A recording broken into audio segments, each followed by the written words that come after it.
Well, hello there, friendos. Welcome back to another episode of Die Party LA at Night, a weekly, and I mean weekly, on the dot, military precision. We have been? Yes.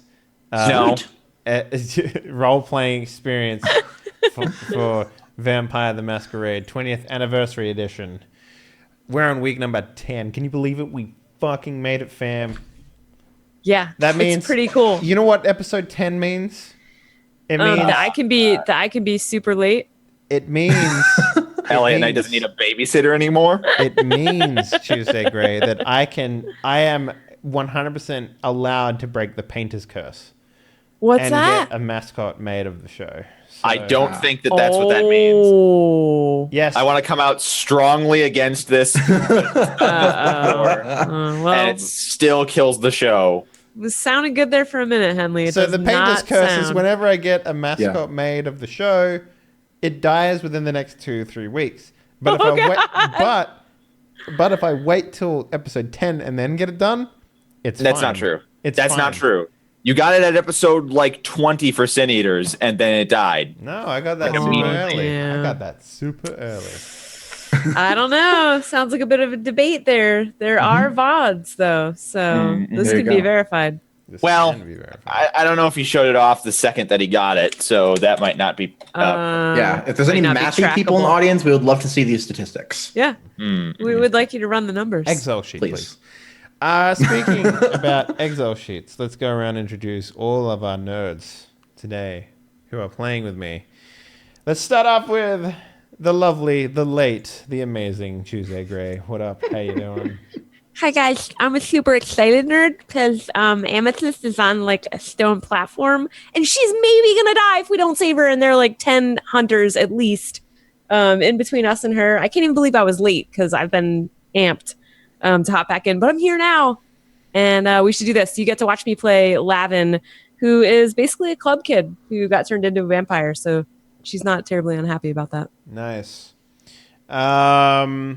Shit. Well, let's just go to the man who is literally nerd by definition. Huh. Tux Rodamus. What up, sir? How you doing? See, let me look up the definition of nerd. Oh, yep, there I am. Wow. Huh. Yeah. Yeah, Wow, that's pretty surprising. good likeness as well. I had no idea that's how So it that's works. what Webster's marked my picture for. You are Yeah. missing the tape on the glasses, though. So work on uh, that. Work on that. Yeah, I guess so. Hey, everybody, I'm Tux. I'm also super excited to save Amethyst because everything's going to go great today. Yeah. No problem. As I said in the chat earlier, this is a participation episode. The more you believe in us, like a Care Bears movie, the more you care, the better we're going to do. And Wreckage totally agreed. So that means I agree yeah, that the more you care, the more something. All right, chat, raise your hands. Give us your energy. give us your energy. The more energy we receive, the more dynamite Wreckage removes from the ceiling of the The more energy you receive, the more emotional payoff there will be, regardless of the outcome. Of course. Yes. Speaking about emotional payoff, let's go to the man who raised not one, not two, but 3 Yippee Yappa dragons all by himself. Can we please stop that joke? It's a great joke. Hello, Spoodlisi.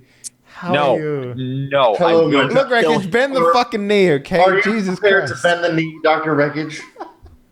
Bend the knee. Just bend the knee. First of all, you've spoiled that there are 3 dragons in Game of Thrones. Oh, for God's sakes. I didn't know that, so that's rude. Second of all, Okay, first of all, pop culture aside, how the fuck well, do you there's- not know? Right. Well, yeah, because there's 3. Because there's the one on Earth, and then there's one on Namek, Yeah. and the one on Earth gets another dragon. That's right, yeah. And then remember they It remade rhymes. Namek, so Right. technically there's 4 dragons. So Right. Well, and then if you go, Well, and then 3 if you, currently. if you still count GT, there's like a bunch more dragons. plus no, there's no, the dragon we on don't- Snake Way. We don't so count that GT in this household. We don't count GT in this household yet. too. It was officially voiced in English. It counts, man. It counts. So how you been? So, yeah, how you I'm been, good. Ryan? Yeah. I'm good. I got to see a total solar eclipse today, so that was pretty fucking sweet. It was cloudy here. That sucks. It was cloudy for It's like Europe here. the first 40 minutes or so. Like right at the beginning, we could see it, and then it was covered by clouds for about 40 minutes, and then about 20 minutes before the total eclipse started, all the clouds just broke away, and we had a perfectly clear view of it. And it was So how really how did amazing. the no laws while the eclipse is enact go? Oh, I purged some motherfuckers. Yeah, you got Yeah. you got some nice kills. Oh yeah. Yeah, yeah, I like it. My, my KD ratio was 20-0. Wow, you didn't even That's have to pretty die. good. That's amazing. I Pretty didn't even good. die. Yeah, I didn't even die. nice. That's amazing, man. Holy shit. Well, I'm proud of all my American friends who survived the purge. So, yeah. It was Speaking. awesome. It did suck losing my firebending though. Oh yeah, that's true. Yeah. That's true. I only lose my firebending during the Northern Lights. So I didn't get any superpowers, so that TV show is full of shit, man. That you're aware of yet. That I'm Right, aware you of. might have one that comes out later. you got to let him manifest, man. You got to drink. Yeah. Go jump off a building. Yeah, well, I'm in. I think you'll fly. I'm gonna try that right now. Yeah, no. Or you'll be like the cheerleader and you'll heal yourself. Or you can't actually be in the sun ever again. That's probably what it is. Yeah. Huh. Yeah. Can you imagine being a streamer and a vampire? How shitty your life would be. Shitty or great? Absolutely unaffected, I think is the word that you're looking Yeah, for. I'm pretty sure. Nosferatu screamer here. I mean, no, Lasombra screamer here would probably be the worst affected, actually. I mean, Hello, Nosferatu dudes. Welcome to another stream. you would just be the guy that doesn't have a cam, which there are plenty of. No, you could wear Yeah. hats, right? And then everyone would be like, man, that guy's Yeah, a really then cool you'd be the game floating streamer." hat streamer. You'd be the floating hat streamer. You'd be the floating hat You could wear streamer. glasses. You could wear like a fake mustache. Yeah. Yeah, People would just think you were green screened. yeah, that's true. Literally wouldn't be breaking anything. Nope. Speaking about breaking things, let's go on over to our storyteller for the session, Mr. Dr. Wreckage. What up? How you do? How was your world eye-opening event that you'll see once in a lifetime that the only Americans get because fucking what? It was cloudy in my whole state. I think it was cloudy throughout the Midwest, so nobody saw it. Well, on one hand, I'm like, man, I wish you guys got to see it. On the other hand, it's like, man, I'm fucking glad I wasn't the only one who didn't get to see it. You know, like, So what you're saying is you're torn between caring about your friends and only caring about yourself. yeah. Yeah, that's what it sounds I like. spent a couple of years in America. I know the real deal. You know, I know how you guys think. It's cool. Yeah, it's sad. I got you. But it's true. Yeah. So things have been okay over here. How have you guys been? How about I go on a 40-minute tirade about, I don't know, something that I care about? No, instead of no. starting- I might as well say right No. here because I got the biggest spotlight. I'm getting married in a couple of months, so there's that. We finally sorted all that out. And Awesome. Congrats. thank you. It's gonna be great. It's gonna be a Polish wedding, so it's very different. And everyone over here is like, "Yo, we gotta put the rings on the right hand." I'm like, "What? I'm sorry, what? That Does a doesn't- Polish wedding mean you accidentally get divorced by mistake? No." Oh, low blow there. It's a political wedding in order to end the ancient and ceaseless war between the Polish and the Australians. Yeah, I'm taking one for the team. That was an arranged marriage. No, it's gonna be fantastic. It really is. Finally, there will be peace. Yeah, so that's happening. That'll happen on October 14th this year, so a couple of months. Nice. Like 2. And fucking I'm ready for vampires. Let's go. So thanks for preempting my intro. I'm now going to talk for 40 minutes about something I care about. Nope. Instead Nope. of starting the show and Nope. picking up where we left No, off. we've waited long enough. Nope. which was in no way a cliffhanger. Nope. You're one to talk, Tuesday. Didn't you I cost know. us like 10 minutes? Yes. I've been watching did. anime with Tux. Me and Tux have been watching Little Witch nice. Academia. It's good I stuff. want to see that. It's good. Yeah, I want to I watch wanna it see too. I that. literally I don't wanna have enough see time that. to watch anime anymore. That's what my life's become. So. Did you guys just start it? We are well into it. We're almost caught up to the dub because we're watching the dub. For those of you who watch dubs, by the way, the first 5 episodes were shakily dubbed, is what I'll say.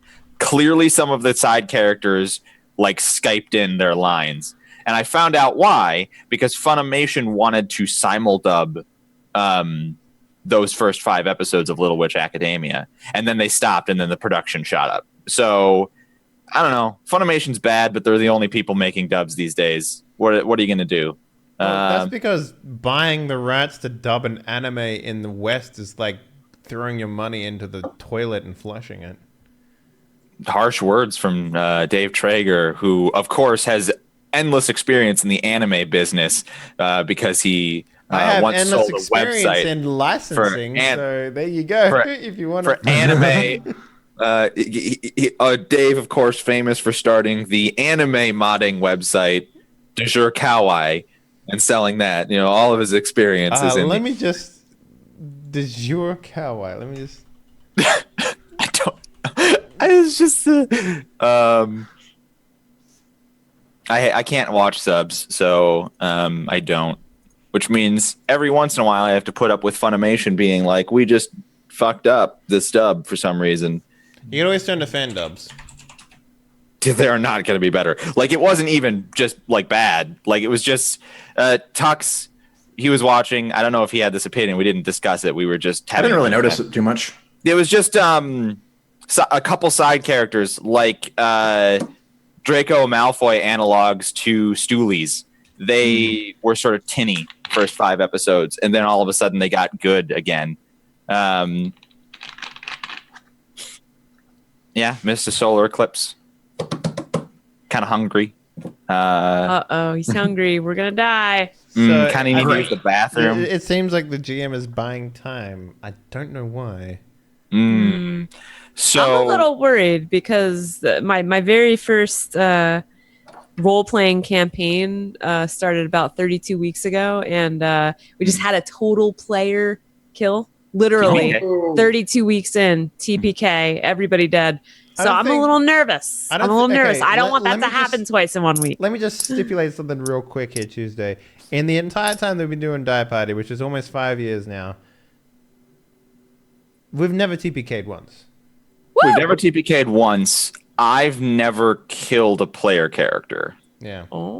at all. But that's I've, not... I've, You've I've taken up. I've taken up.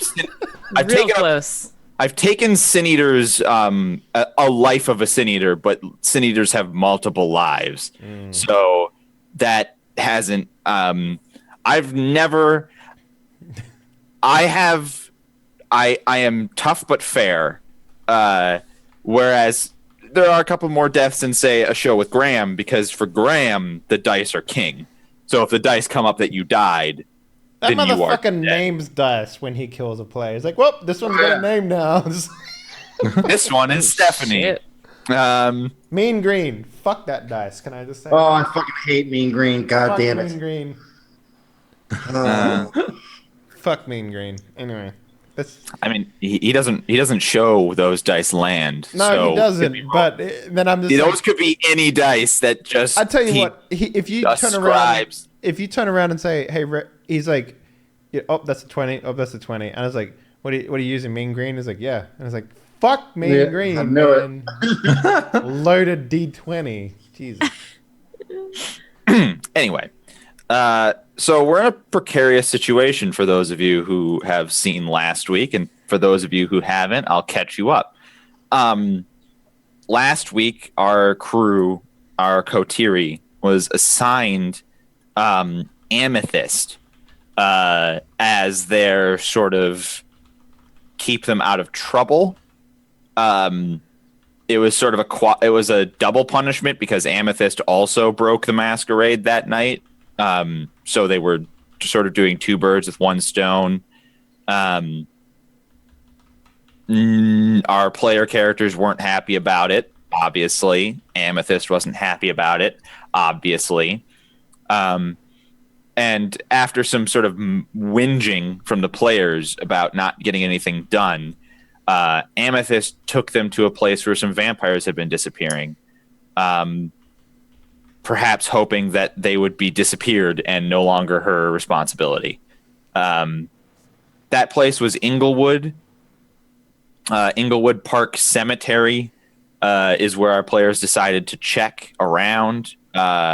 Lavin botched a knowledge check involving some dabbling in the occult, which led them to Inglewood Park Cemetery Mausoleum. I like the idea too that Lavin's occult is like back of jewel cases reading like I was pretending to be a witch. Satan. It is Piss off important my dad. to remember that she botched that roll, which is what led you here. And in the final moment, our players found a secret tunnel through the mausoleum. Secret tunnel. And in that secret tunnel, they found what I described as a dorm room or like a common area with all sorts of shit. Workout equipment, TV, couch, old pizza boxes. And then they went a level lower and it became a little bit more mysterious with like stone slabs and an ancient iron door that led into a cavern with a pond in it, or a lake, a subterranean lake. There's another name for those. But when they... A boar? No.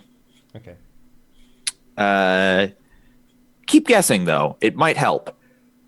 A subterranean lake in Australia is normally a bore, but that's okay. We'll let that one slide. Oh, so there's A different names in lagoon. different places. That's definitely not one, because lagoons are more described by their foliage. Anyway, A pond. you guys found this. What's that other word for a subterranean lake?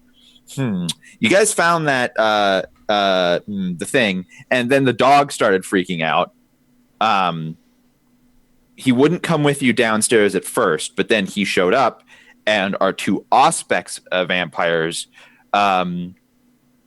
could hear that people were coming down, a lot of people. So you all hid behind the iron door in the subterranean pond lake thing.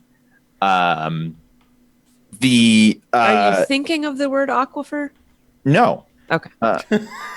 It's just gonna be a thing for the episode, isn't it?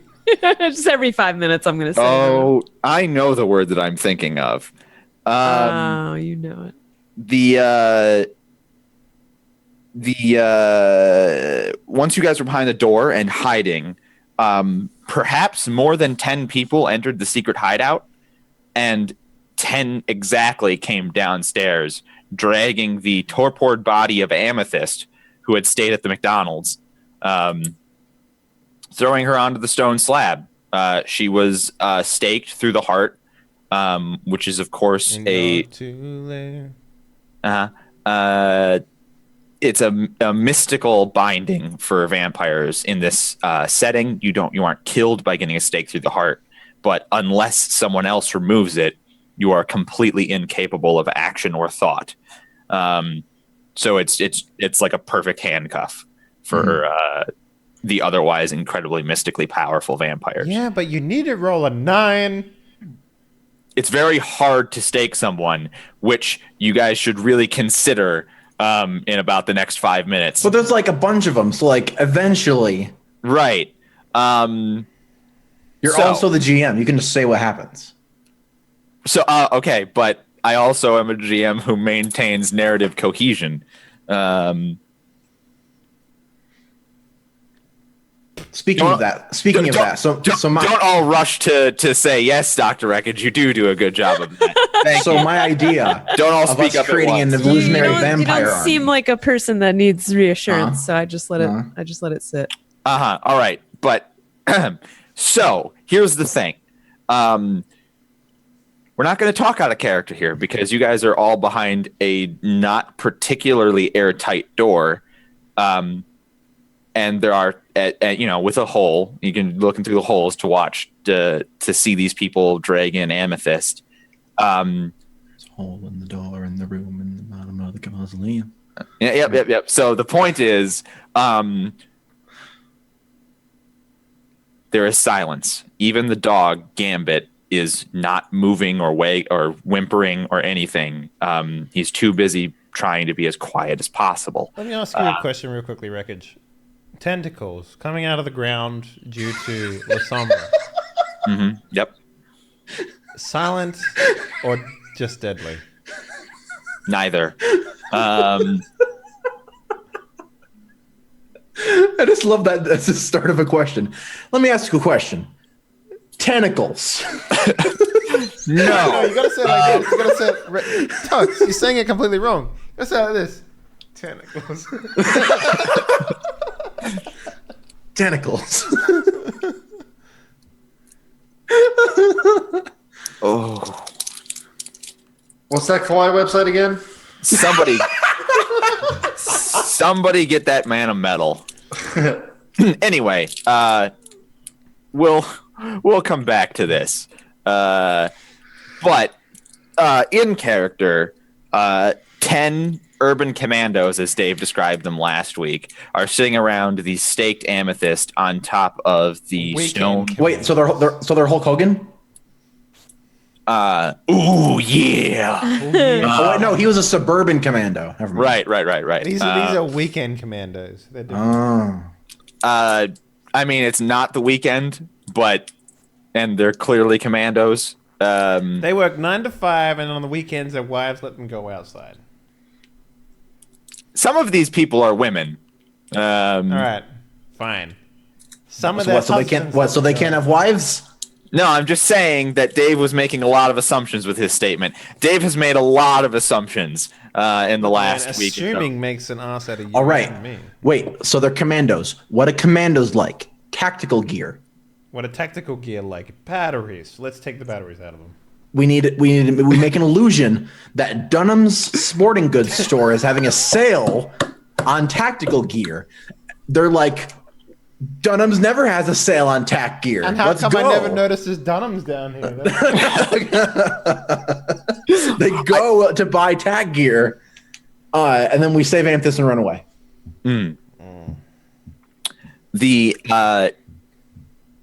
What's that underground lake called? The sea note is silent as water drips into the lake from the stalactites. Of course, hang down from the roof. No breathing or heartbeats even to reveal your presence. As long as you are completely still, they will not notice you. So using La Sombra powers isn't silent, right? That's what you said. It's not about silent or not. Using powers ...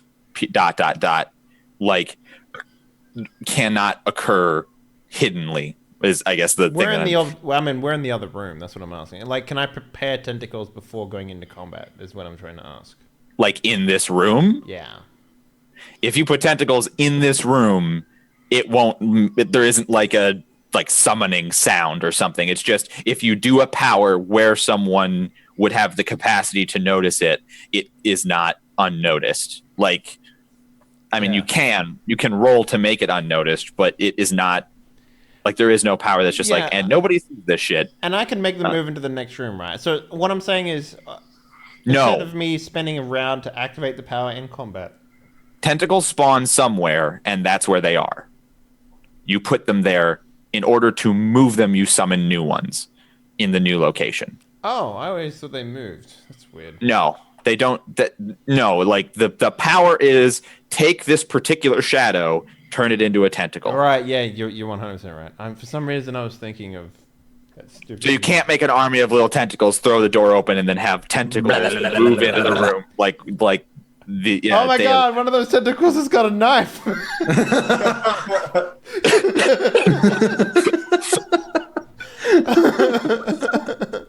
Oh, I'm gonna find that. Quick, GIF, everybody, run away! I'm gonna find that GIF so hard. You know that guy made the arm that has the knife on it, and it just goes like this. And there's a switch underneath it to turn it off, and he's like, "What have I done?" I'll try and find it. All right. 10 humans surround the most powerful vampire you guys have ever seen, staked to the heart. She rests on a stone slab. They begin to have a conversation. Found it. All right, excellent. We'll preempt this conversation that everybody wants to overhear to watch this GIF, or So- it's a YouTube video. So they're just like set her on the table and then leave her there to go do other things. No, they're talking around her. Oh, okay. Are they just talking, or are they talking while preparing a ritual or something? Well, I'm watching a YouTube video about a tentacle and a knife right now. Hold on a second. Are they preparing a ritual, or are they just talking though? They're just talking. I haven't gotten to the part where they're talking yet because I'm watching this stupid video, Dave. Oh goddamn! That's what I imagine the summer pals are like. That's super funny. Weapon Weapon to surpass Metal Gear. Oh, I love that joke. It's my favorite joke. A weapon to surpass Metal Gear.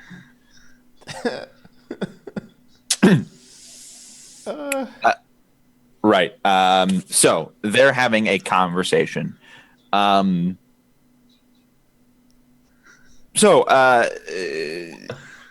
are you guys feeling like? Chinese?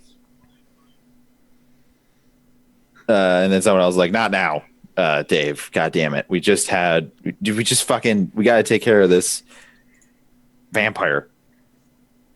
Well, I mean, but she's taken care of. We can just wait for sunup for, same as always. And I'm kind of hungry. And somebody else is like, Dave, did you leave the door open when we got here? It's like, I wasn't the last one out. And then that person's like, Steve, was it you? And Steve's like, fuck no. I don't ever. I'm not. I was like the first one to the car. It's like, Frank, how about you? And Frank's like, I don't know. It's not my job to keep track of the door. And it's like, and then this lady who seems to have an air of authority is like, would you guys stop arguing about the fucking door? Did you just fucking name these guys after the original Senators crew?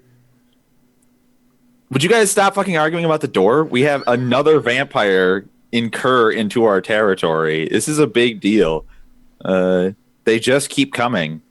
Somebody else is like, I don't think they're getting any kind of a hint on this one. Maybe we should be a little bit more forthright. And she's like, what do you suggest? Well, maybe we don't kill this one. Maybe we just cut up her head with like, ooh, don't come here, and then send her back.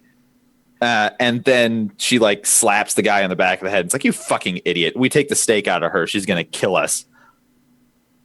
It's like, well, is what he says. So yeah, they're basically having an argument about what to eat for dinner and also what to do with Amethyst, but probably just leave her for the sun. Is there like sun that would come in here should the sun come up? No, this is definitely Indiana Jones vampire killing temple. Right, yeah, that's what I was wondering. Like, do they have like a hole where the sun would just hit this table, or like? Nah, they no. throw her in the McDonald's parking lot and be done with it. No, this is super subterranean. They clearly wouldn't be leaving her here. It's just this is apparently where they come to have. Okay, yeah. So they would like arguments. So I guess I do like a hand signal to everyone to like, I want to listen in to get as much information about these goober gates as possible. But when it's clear that I'm not going to get any more information, I turn around and I do this, right? Well, it's not clear that that's approached yet. If you're actually going to sit and listen, then that time hasn't come yet because they're still sort of gabbing on and they have absolutely no idea you're there. Oh man, I really wish we knew about each other's powers and character. You do know about each other's powers and character. Not all of them. Not the important one that I'm thinking of. Not the important one that you're thinking of. Interesting. That's very interesting. I don't know which one you're thinking of. So we don't know these are the basic bitch hunters or whether these are the god touched hunters. We don't know. Well, you've got a pretty stirring piece of evidence in that Amethyst got taken out by these guys. Yeah, but she was probably also like being real fucking lazy, I imagine. Right. They're still scared of her.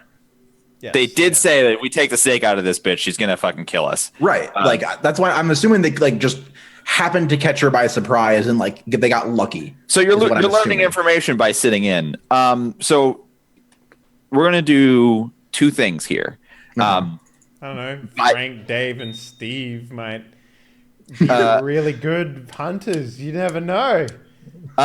So Dave has, for once, made a non-rash, totally reasonable call to like, let's just sit here and listen in and learn as much as we can.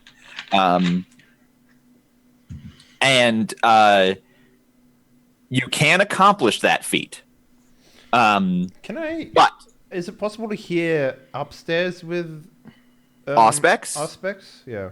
Like, can we hear further conversations or? If you tune sort of your attention towards upstairs, all you're hearing is the television that they turned on.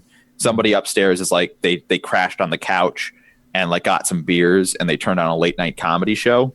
And the television is like drowning out anything that's happening up there, like more specifically, anything more specific that's happening up there. So here's what's going to happen. You will be able upstairs, right? No. Okay. For some reason I was thinking there was a fireplace. Anyway, go ahead. I described it as having a bunch of random stuff, so you maybe just inserted that in your mind. But it's nothing that sort of compromises the subterranean secret layer, shtick. So here, there's only going to be one, speed bump to you listening in on these guys. Before you learn anything of significance, I imagine you're peeking out through the door. I'm one of the people with Auspex, probably Damien, given that he's sort of like, making the hand signals, is probably looking out the door. Maria's probably listening. While you're trying to like eavesdrop, one of the guys who hasn't been participating in the conversation, taps on one guy's shoulder and is like, "Hey, I'm gonna go in back for a second," and turns around and starts heading for the iron door. Okay. Well, so I guess since we can't talk, you can't talk, but here's the basic thing. If you guys can overcome this challenge, he's coming right for the door, and you don't want to be revealed because you want to eavesdrop. If you succeed here, then you'll be able to eavesdrop on these guys and get some juicy information because he'll do his NPC pat and go back to where he started, and then that's when you'll get the information. So if you guys can figure out without talking how to not only communicate to everyone that you need to hide, but hide everyone. Is there anywhere besides a lake? Who has the problem of not being able to go on water? So my problem is with water, but it's only running water. She can pass the pond. How deep is this pond? Waist deep. Well, my question too is, does the door open? Like, which way does the door open? Like, could one of us even like hide behind the door when he opens it? It opens outward. Okay. So it opens out into their stone room. Okay. All right. So, yeah, personally, I'm pretty damn stealthy, so I would probably just try to go back into a shadow. Who's the worst at hiding? I think it might be Tux, maybe. I have a dot in hiding. I can hide. It's let's roll this one step back. Damien and Maria are the only two that know that someone is coming right now. Okay, I guess I would turn around and go like cheese it. Like the just. Yeah, like, I might make a know motion the- that like someone's coming. I might we need know to- the police hand signal for it. I don't know. Maybe like that. I don't fucking. Yeah, know. but nobody fucking else knows Exactly. what it No, is. yeah. Right, Well, so- Maria turns back and is like, Yeah, I'm pretty sure I'd be like, "There's someone coming." Yeah, like- maybe I would even just turn Does around and Braden grab pick up on it? and just drag him with me wherever we're Oh going. yeah, Like, so. great story. Yeah. Okay, so there's a couple of things. Love you, Braden. There are stalagmites and stalactites, which are options for hiding behind them. There is the waist shallow pool, although it is, despite being a subterranean pond and not having artificial lighting in it, actually seems to like be bright. So you're not sure that you would, like, if you submerged, that you would be hidden. Yeah, I'm not hiding in the fairy fountain. No, thank you. Past that is more stalagmites and like the other side of the pond. There is another shore, and there might even be more cave past that. But it's hard to tell from here. Upon seeing Maria do that, I would. Oh no! Yeah, a pond. Ah. Well, I wasn't even on purpose. Oh, damn it. Darn. I take it back. Man, that's like my third unintentional pun of the week, and it's pretty good. So I would just sort of find one large enough for my, little self and duck behind Okay. it and try to activate some kind of stealth. Sure. So you're just going to find a stalagmite. Correct. How tall are you? I think she is 5'6". I'm looking. Where did I write that? Bio and info. I know I have a description here somewhere. You sent a description to Aracito at one point? Was it maybe in that? Oh yeah, I bet. Yeah, good luck finding that shit. I think I made her 5'6", but yeah, I'm pretty sure. Hold on, I have If the not- descriptions because I'm the one who sent them. I don't think Oh, I nice. even made a fucking height for this dude. I imagine "You're 5'9". There you go, sweet. Braden is 5'10". Oh, Yeah. Tux is on. Tuesday is, Lavin is 5'5". Woo! Maria is 5'7". Yay! Oh, so average appropriate height for men and women. Got it. Yeah. Who would have thought? Well, Thank and goodness I didn't make myself- myself an Amazon. I made myself 5'10" because I needed to be 1 inch taller than Dave. Also, All right. Yeah. All right, Model I'm status. just trying to get a thought of how big you are for hiding behind a stalagmite. Might. Right. So You've got plenty of stealth. All right, so it'll be a Dex stealth roll for you, Lavin. Alrighty. Difficulty will not be increased at all. All right. You think you're pretty well hidden behind the stalagmite. Everybody else. I assume Gambit is coming with me. I don't know. What's the deal there? Does he get the gist? Yes. He's following close to you. So like you will be responsible for hiding him. Because he doesn't know. He doesn't have the Sombra powers yet. No, not yet. Okay. He will get them though. Oh yeah. Doggy tentacles on the way, peeps. Let's go. to get to the other kind of cavern area, do we have to go across the lake, or is there like a shore we can run across? You could only do it by passing through the water, Okay. unless you have flying powers or walking on water powers. I have neither of those. Okay. Does the have water jumping count as frog? flesh? No. Okay. Craft me a flesh bridge out of this water. All right, flesh bridge I'm coming. sure that'll be so much quieter than wading through the water. What's with all these water puns? It's annoying. It really is. I'm sure that you could wade in. Yeah, I'm going to hide. I would Just like- behind a stalagmite? Yeah, I'm not going to use a dot because I only have so many pool of blood. Right. And I have to potentially use a lot in the upcoming fight. So You still have that power activated from earlier. I do. So are we keeping my 4 successes then? Successes are irrelevant.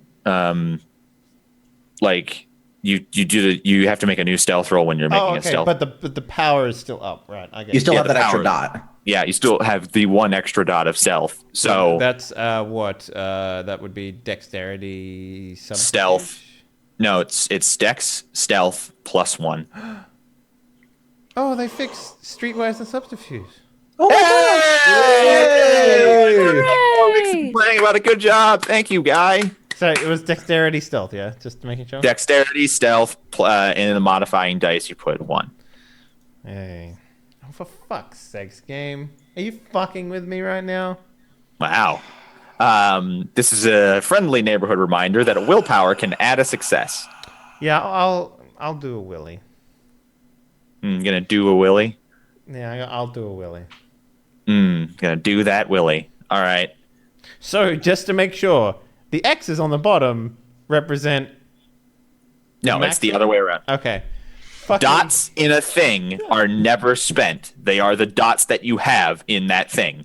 Check marks are what are used to notify spending I or wish not they would spending. add something for the blood pool then, because all it is just a bunch of boxes. You don't know your maximum. So, fuck him. Unless you remember, which is 14, by the way. But, you know. Yeah, I put it in my generation. Yep. So then you now have a success as opposed to 0 successes. 1, 2, 2, 2, 2. Living. 8. Should we introduce the rule that a 4 of a kind is also a success? I'm cool with that. If you manage to roll 4 2s and you have 4 dice and you lose and you're just like, man, fuck my life, and you just be like, well, I mean, that does, if you add them all together, it makes a success. So Here's what I'm going to add the rule right now that if you get a 4 of a kind on a dice result and they are already successes, you get an additional success, because that's clearly just roll 20 being a terrible dice roller. So they have to be successes? No, they don't have to be successes. Okay. So they have to not be successes. You don't get additional successes if you have no successes and you have a 4 of a kind. But that rule is coming after you spent the willpower point. Fuck you, Wreckage. You'll never see that many 2s in this game again. Well, then we'll just have to try and remember that rule that I just came up with and made up. Yeah. So, there's a decent collection of stalagmites. Yes, everybody could go to a stalagmite if that's the extent of what you want to do. Take a cue from everybody here. Do I need to You roll need to, put him in his own. I mean, honestly, you could just he's pretty small still. You could hold him to your chest, and just Well, I wouldn't be able to do that because I'm shrouded in shadow, right? So that doesn't stop you from holding a dog to your chest. Okay, fine. He'll just see as like we a move, hovering dog kind of. If he does a double take, you might see a vampire, but at first you'll see a dog. No, it's not quite how that works, because the shadow doesn't in any way make you invisible. I It's just I just like to shadow imagine he you. looks over, sees a dark shrouded dog flying in the air, and he's like, "What?" And then he sees a vampire. So Anyway, yeah, I'm gonna need dex stealth rolls from everybody who the extent of what they're doing is hiding behind a stalagmite. Mm-hmm. Is there? And that's another one from me, or you're happy with the one? No, yeah, you've already done it. So has Damien. Gotcha. I got 4 successes. Got it. Braden, and I'm an asshole. Just really good in this game. I roll really well just because that's what I do. Is there anything up that I could jump to?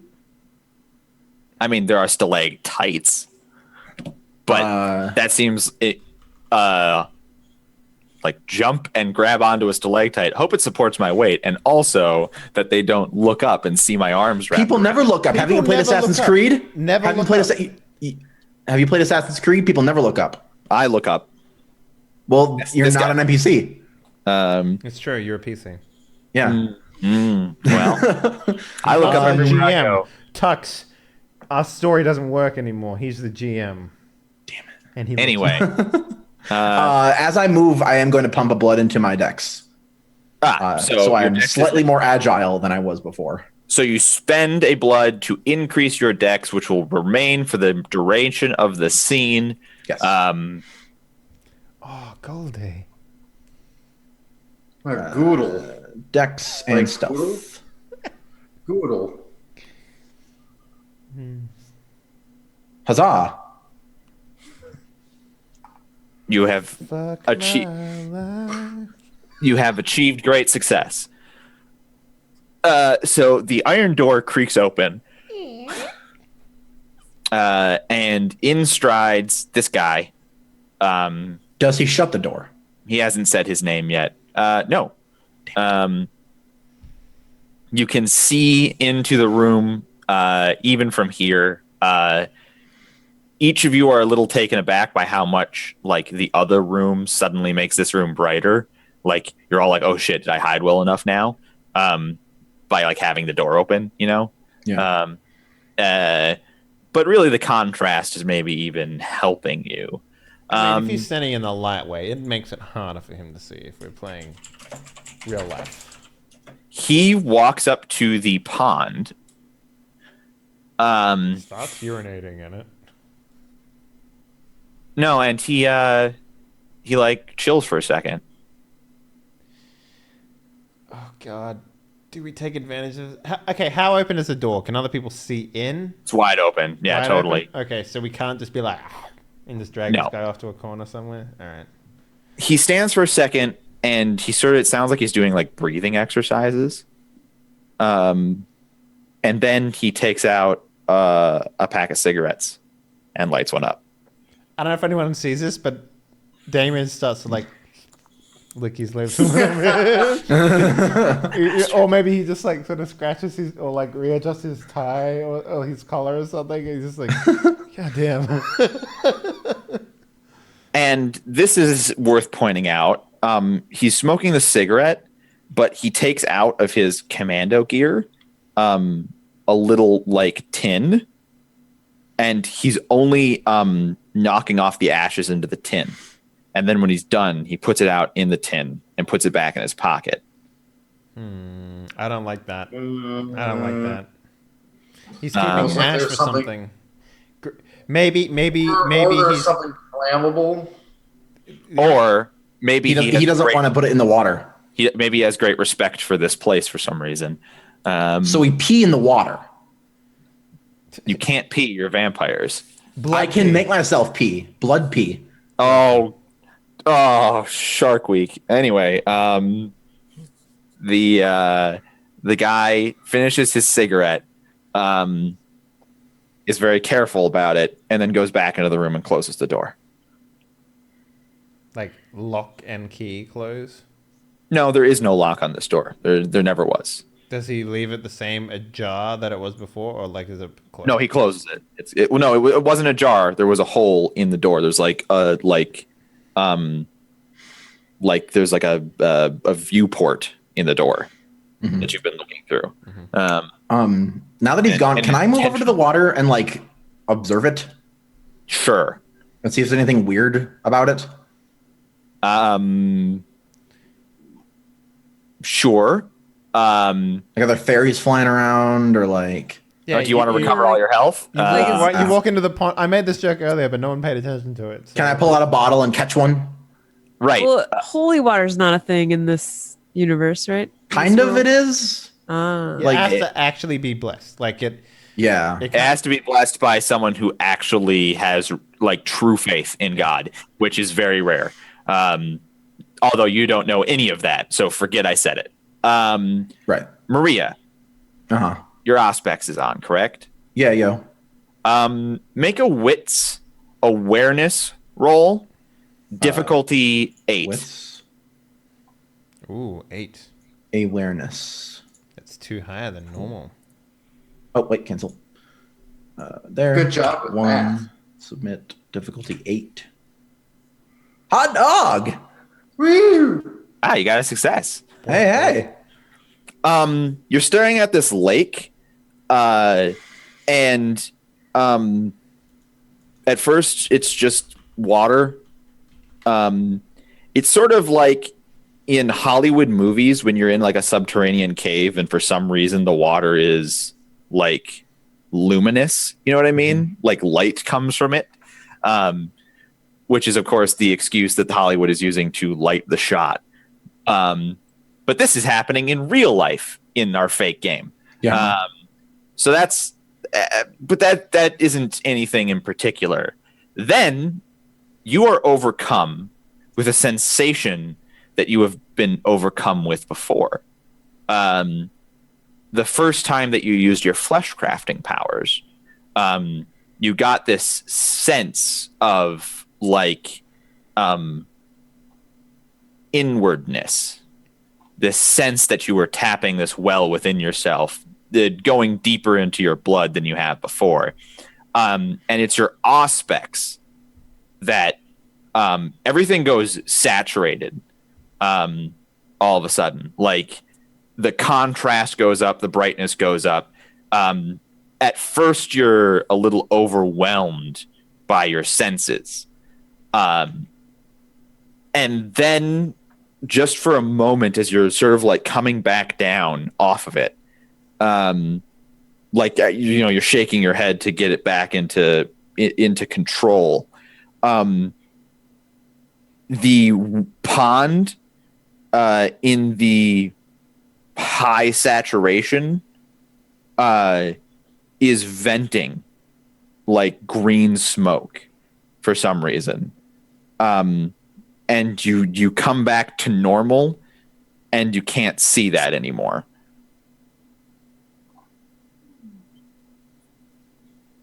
Okay. Green smoke. Yeah, there's something really weird about this water. Huh. And it's not like we can go like either, so, you know. You can turn on your smells if you want, and Auspex will even help with that. But you don't smell anything except for like Sulfur. dank cave. Ode to dank cave. Smells like sex in here. You've never had sex. Huh. It smells what I imagine sex smells like in here. All right. Yeah, I think I like just kind of like I was like kneeling near the water, and then I like stand back up and I just like point at it and like just like don't touch it, kind of a motion, and then walk back over to the group. So we might have missed our opportunity to take one dude out because I was like, the other option was dude comes near the door, potence push the door open. Killing him. I mean, we could have even drained him, but if we want to hear more, is divine intervention a thing? Because one of us has very, very good powers for this situation, and I would like to remind them of those powers. But okay, now hold on a second. You could always walk up to the person and whisper in their ear. If your character is aware of them. I'm trying to remind the players to look at their powers and remember what they're capable of doing. Look, I don't even know what you're talking about here. Man, A certain someone can cast her voice to literally anyone she's ever met. Okay. Okay. Someone has voice powers. Yeah. And So someone could, I don't know, tell Don Salvador that there's a group of 15 plus hunters hiding out in the mausoleum and they've captured Amethyst. wait, I can talk to people like across the world? Yes, yeah. you can. Well, does she have that many dots in? Yes, she does. Mel Palm. Oh no, I thought for sure that was like the next power that she was. Yeah, I didn't think I had that, to be honest. It's 2 dots. That one is. Well. Yeah, what that- page is that? That Hold is on. not how I read the second dot. I Phantom believe speaker. The daughter can project her voice to any individual she has personally met. Distance is no object, but it must be night wherever the target presently is. The vampire that can is 2 sing, dots? talk, or otherwise project her voice in ways she sees fit, but she cannot hear what she is saying, and therefore suffers a +1 difficulty to all rolls accommodating her utterance.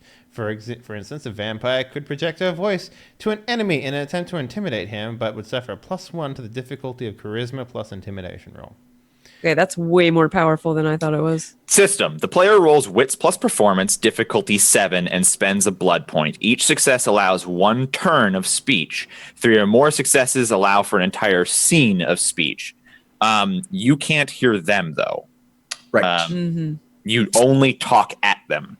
I would like to assume sense. that Oh my if god, Don some of- Salvador. Just letting you know, Like, there's a oh my bunch God. of dudes with like swords and We're in shit. this park in this mausoleum, and it's like really bad. Okay, it's a cemetery, but I call them parks. Recreational teenage Yes, Area. areas. exactly. So, Yeah, I did not realize that I could talk to people at a great. I just wanted to remind everyone that they have very fantastic powers. Thank you. so, Thank you. but I do still think that calls for some amount of in character, like, Exploration. well, what are we trying to accomplish here, right? Well, I mean, I think Because Lavin as a character is not one to think of doing this, even though she has the power, I guess is what I'm saying. So I still am sort of in a position where I think Maria or Damien or someone needs to. But I don't know if she can do that. None of us know she can do things So because we I'm- think she's a Malkavian. yeah. So I thought I could Or only at project least we my think voice. she has the weird, crazy thing. Because didn't they say that's what they thought she was? Yes, someone was Yeah, like, so- "Oh, you must be Malkavian." Yeah, She has like- never used her powers. We don't. she we don't has, know but she she can do failed, it. and then Yeah, she that's never true. used them again. That's true. My intention, and maybe like I might even like pull Maria like super close and whisper to her as best I can. We gotta fucking take the steak out of her heart. She's literally our best chance here. I agree. I'm not sure if there's a way we can get them away or try to surprise them, but first goal should be getting that stake out. So now that you guys have talked, I'm going to need another stealth roll from everybody who just said something. Are you fucking kidding me? Nope. Can I do I get an extra dot for this, or this is just a voice thing? This is just a voice thing, so you do not get your extra dot. This is just dexterity stealth. Wow. That is the best roll you've ever had. Damn. Now watch Damn. it be pissed away as another player fails. Ah!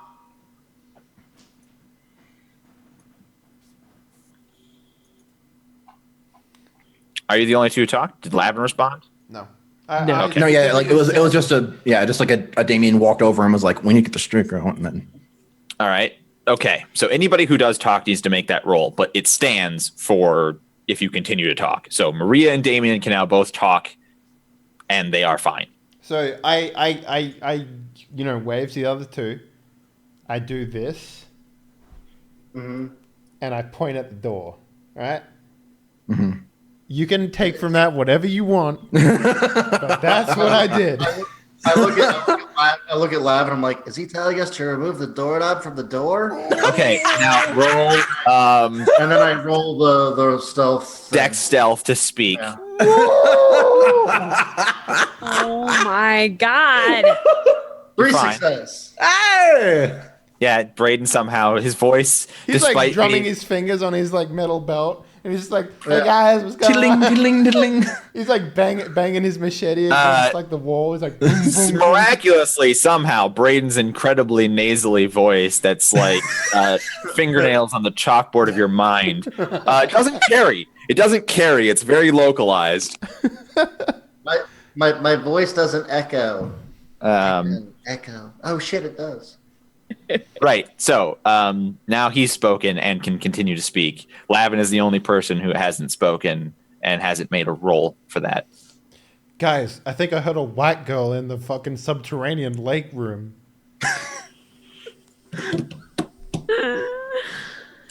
How many? So how many are still? How many are like in the room right 7. there with her? That's what I counted. Okay. 10. What? 10. Yeah. 10. 10. Interesting. Okay. So we know Okay. for sure there's 10 in the room and maybe 2 upstairs. Yeah. So when you first listened for how many were coming, I said more than 10, at least. then only 10 came downstairs, and you definitely heard some things happening upstairs. So that there are at least 2 people upstairs, because someone turned on the TV at the same time somebody else was getting beers out of the fridge. Yes. So that's what I'm basing it on. It could be so. 12 total. It could be 35, and then the other people are just really quiet. So Mimes. Yes, this is they've recently teamed up with the Mime group. Guild. There's a guy Guild in of there who's Mimery. got like 2 pairs of shoes and he's got like a spinning bike thing that makes it sound like there's more people.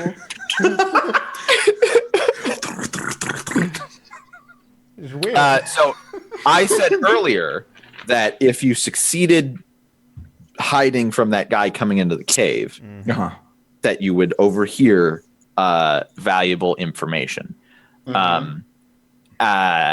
To determine how valuable the information that you overhear is, I would like one person out of you to volunteer to make a D10 roll. Are you sure you don't want it to be Brian?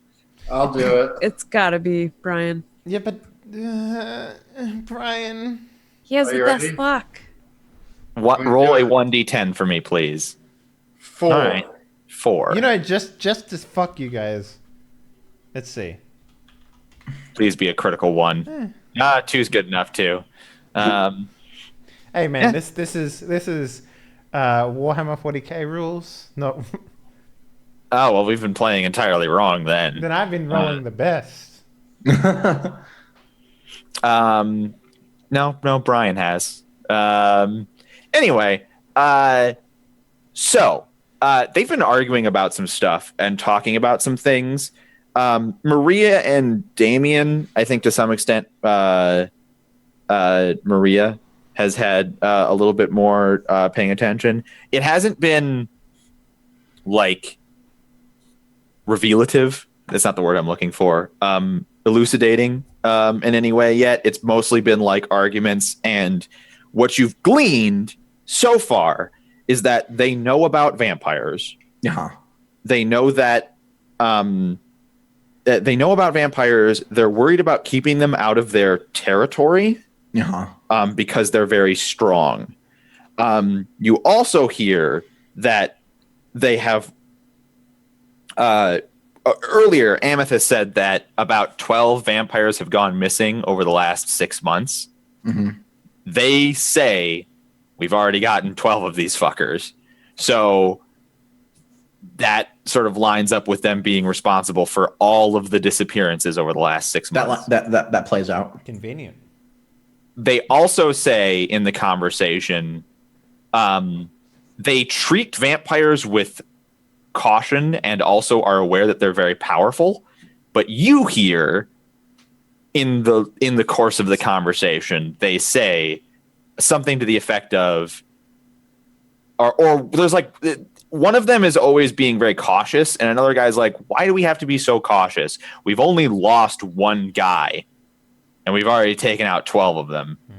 And the response to that is like, how fucking dare you belittle losing, Jimmy, or whatever. It's like, how fucking dare you like say, oh yeah, 12-1, great KDA. It's like what, like another guy in the group like socks that guy for saying that, because it's like what? I'm just trying to say that they're not that fucking big of a deal. It was like it was an accident anyway. It's like they're sort of having that argument. And then the woman who seems to be in charge, she has short hair, like she has that sort of hair that is evocative of, I had a like buzz cut like 6 months ago and I haven't done anything about it since. Okay, Britney Spears. Yeah, got it. And Got him. she's like, in order to, she sort of like, as that argument and that fight breaks out, she's like, all right, enough talk. Let's just get to work. Simon, I need you to collect a sample. He's like, on it. And he whips out like fucking like the dagger from the Sands of Time, like the dagger that fucking Prince. Oh, yeah.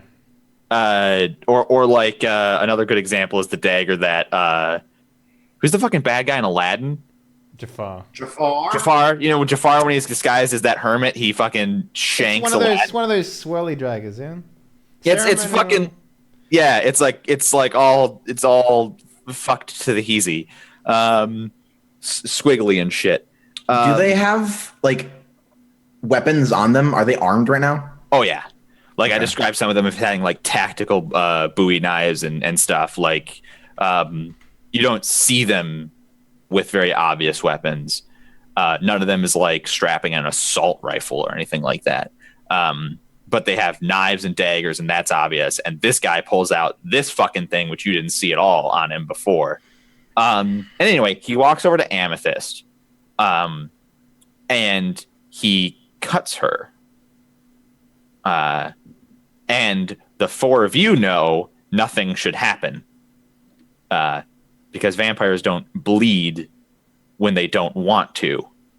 But this guy cuts her, and immediately blood starts coming out of the wound. We're playing by Doctor Who rules. I don't know what you mean by that. The rules matter until they don't matter. Right. No, hands up with that dagger. No, exactly. All right. I don't think I'm going to sit here and let this go on any further. Well, we will figure out what ill-advised rash action Damien takes when we come back from the 3 to 5 minute break. Yeah, there's something fucky about, you know, a vampire bleeding all of a sudden that's supposed to be on our side. So, you know, I'm not down to clown with that. Ladies and gentlemen, we're going to take a 5 minute break.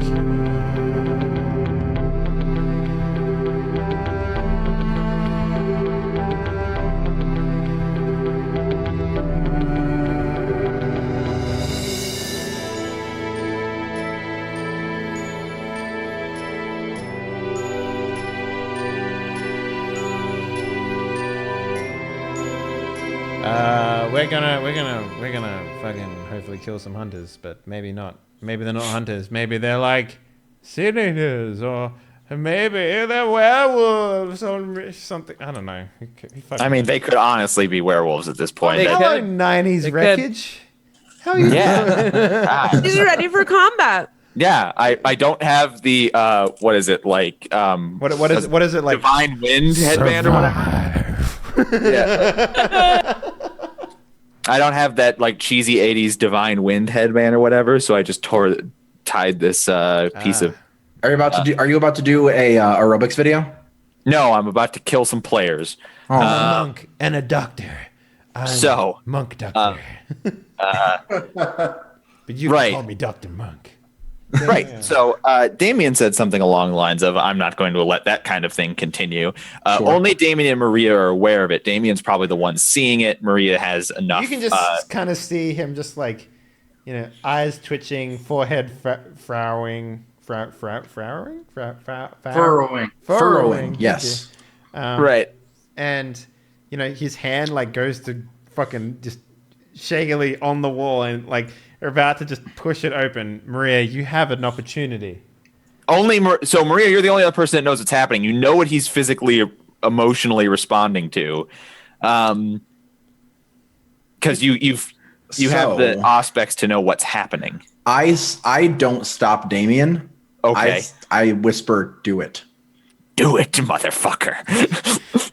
And with no more corralling, because I want to make it clear to Dr. Wreckage that I'm doing this because I want to protect Amethyst. Right. Okay. I understand. That's a perfectly swell reason to get yourselves killed. Well, I'm sorry. I mean, whatever happens. Yeah. I'm telling you because of my demeanor. Right. Got it. Perfect. Oh, I see what you're saying. Your demeanor, which is remind the folks at home because you never told them. It is caregiver, which is like protecting and helping people. Right. So Maria, I'm going to dive into danger because I want to protect Amethyst. Right. I'm also doing it because of my nature. All right. Give me that willpower back. Well, we'll keep that in mind. Situation. Right. I'm not saying give me a willpower. It's just I'm mentioning it. Right. Willpower will be fucking willpower. if people survive, willpower will be on offer. Hell yeah. You don't. It's important to note you don't get the willpower initiating the action. I get you. You don't have the willpower then to spend in the action, right? Because then if somebody takes the nature like reckless or whatever, it's like, yeah, I'm reckless, but I have a willpower to spend all the time when I'm fucking shit up. So I reckon it's important here. Mm-hmm. Machete in hand. Okay, you're gonna take out your machete, and it's completely obvious to everyone else in the room. I don't know whether you follow suit or whether you prepare yourselves for the inevitable butt pounding. Yeah, I've got my machete out. Sure.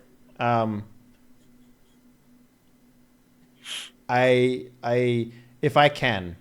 Okay. Yep. I don't want to just kick the door open. I want to kick the door into the room. Off the hinges. Yeah. You would have to spend 2 blood to pump your strength twice. So it'd have to go up to 5.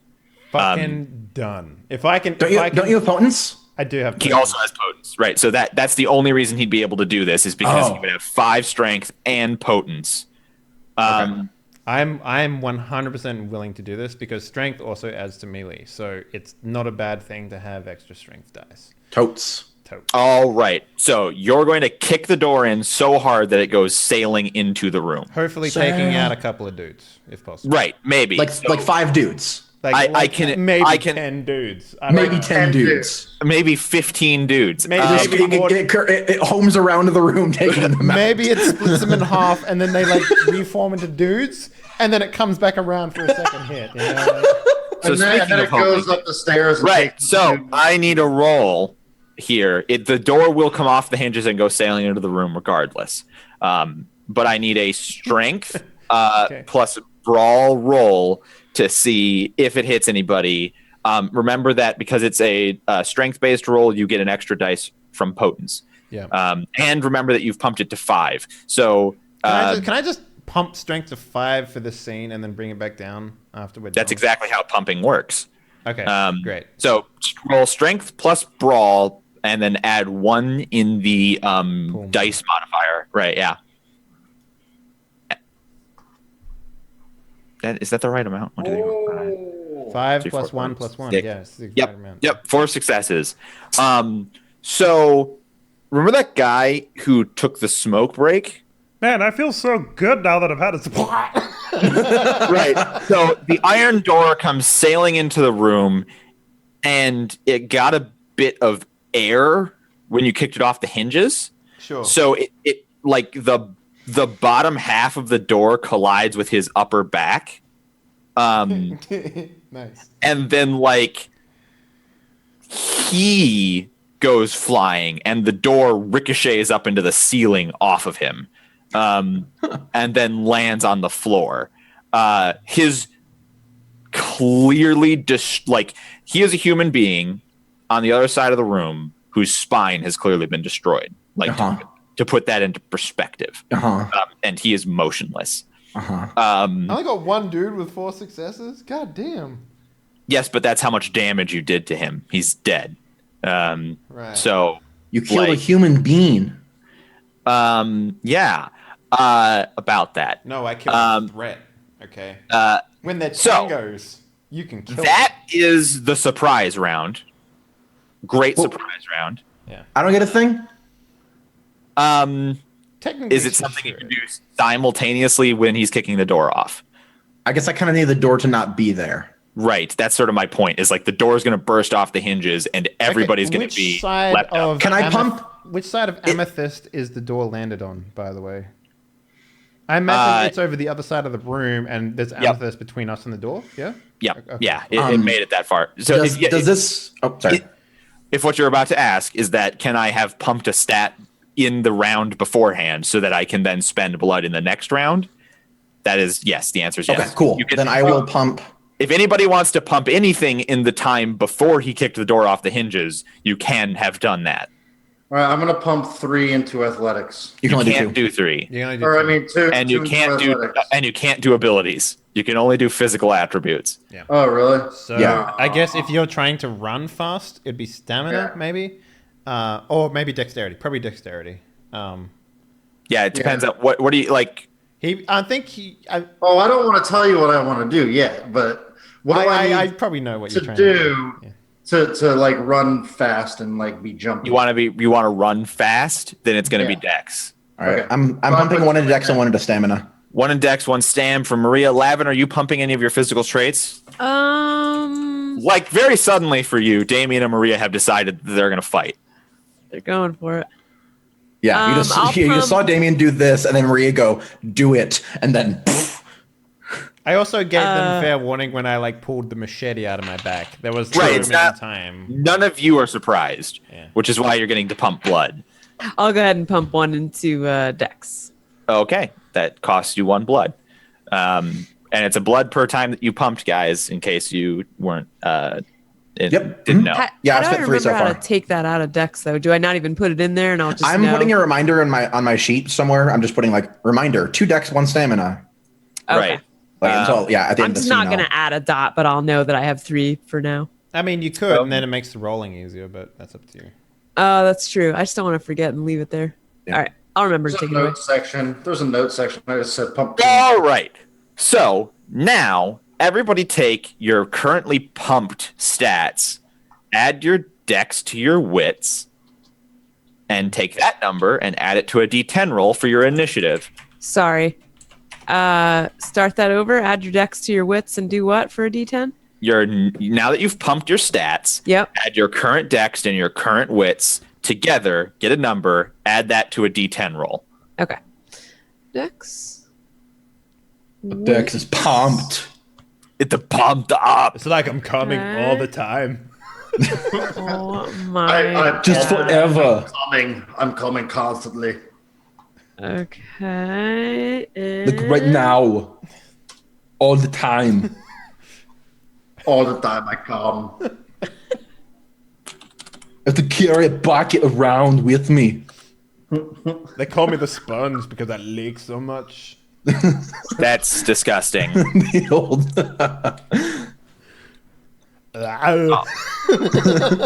They call me the old sponge because I leak.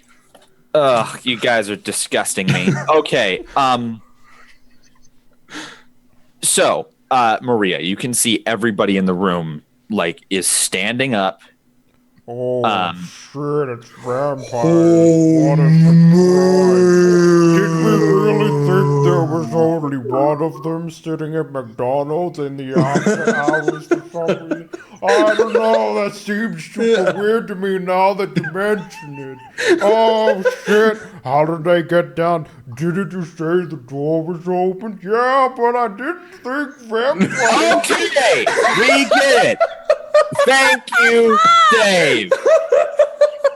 Maria, they're all standing up. They haven't said anything. You do get to go first with your amazing initiative roll of 14. I sprint and like do whatever I can to pull the stake out of Amethyst's heart, like as quickly as possible. Okie doke. So we got Now 9 there are- motherfuckers to deal with, plus 2 upstairs. So. There are people in between you and her. Like Or physically. are there? No, there are. Okay. So the roll that you will have to make to remove, you'll actually have to make 2 rolls to remove the stake from Amethyst's heart. Uh-huh. The first roll that you're going to have to make is a Dex athletics roll to make it past the guys who are in between you and her. Just if you're just going to ignore them and go straight, like if your objective is to pull the stake out of Amethyst's heart with expedience, then just ignoring them is a Dex athletics roll. Uh-huh. So let's start with that.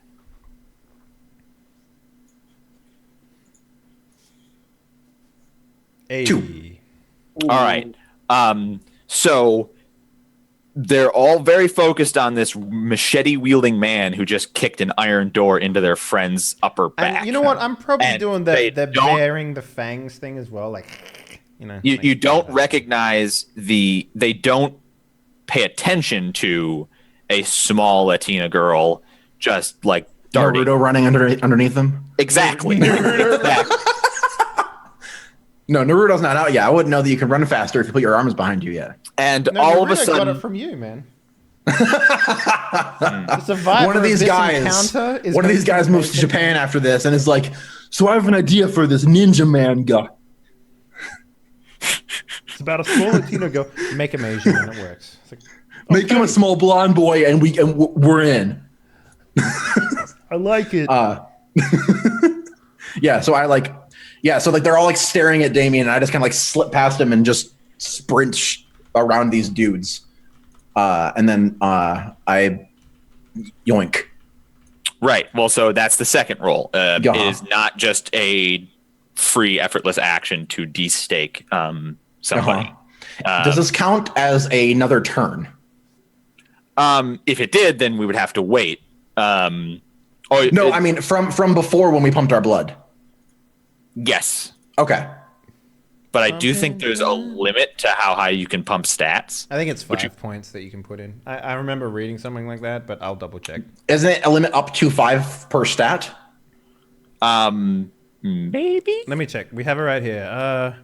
I thought it was just the stats themselves can only go up to 5. It would be in the generation. It would be under generation. You can they can go up to 5, and you can pump. You can spend 2 per. As many blood points on increasing physical attribute as the vampire may use in a turn, but only freely increase those traits up to 1 higher than their generation maximum.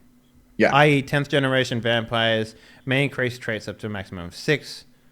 So we're 14th. So what's that like? No, you're Or ninth. We're 9th. Ninth generation. So what's that? 7 points. No, 5, it should be 6. on the chart. Our normal max is 5, so we can push them to 6. Right, got it. So yeah, well, I guess tell me what the roll is first. If it's strength, I'm going to pump my strength. But would you know? I'm Hold on. assuming it Well, I guess I like in like the like, oh, this is really in there. Strength. Foop. It will, in fact, be. May not. Oh, okay. I mean, use. Okay. Oh, never mind. 20th edition is slightly different. 20 edition. I'm going to have to clarify something. That has been that's different to previous editions of Vampire that I'm used to playing with. I said this earlier. It's not true. Vampires who are staked are apparently still conscious in this. Oh. They are immobilized, and they can use auspex while they're staked to like pay attention to things. But they are incapable of using any other blood power. I may just retcon that because I like it when staking works the other way. I mean, maybe if you have, auspex, maybe then, but because it's extra century. But I don't. Maybe that's how you do it. I don't know. We'll cross this bridge if a player character ever gets staked. Sure. So you are between these two guys' legs, and you're on the table with Amethyst. And the here's the thing: the roll that you have to make is.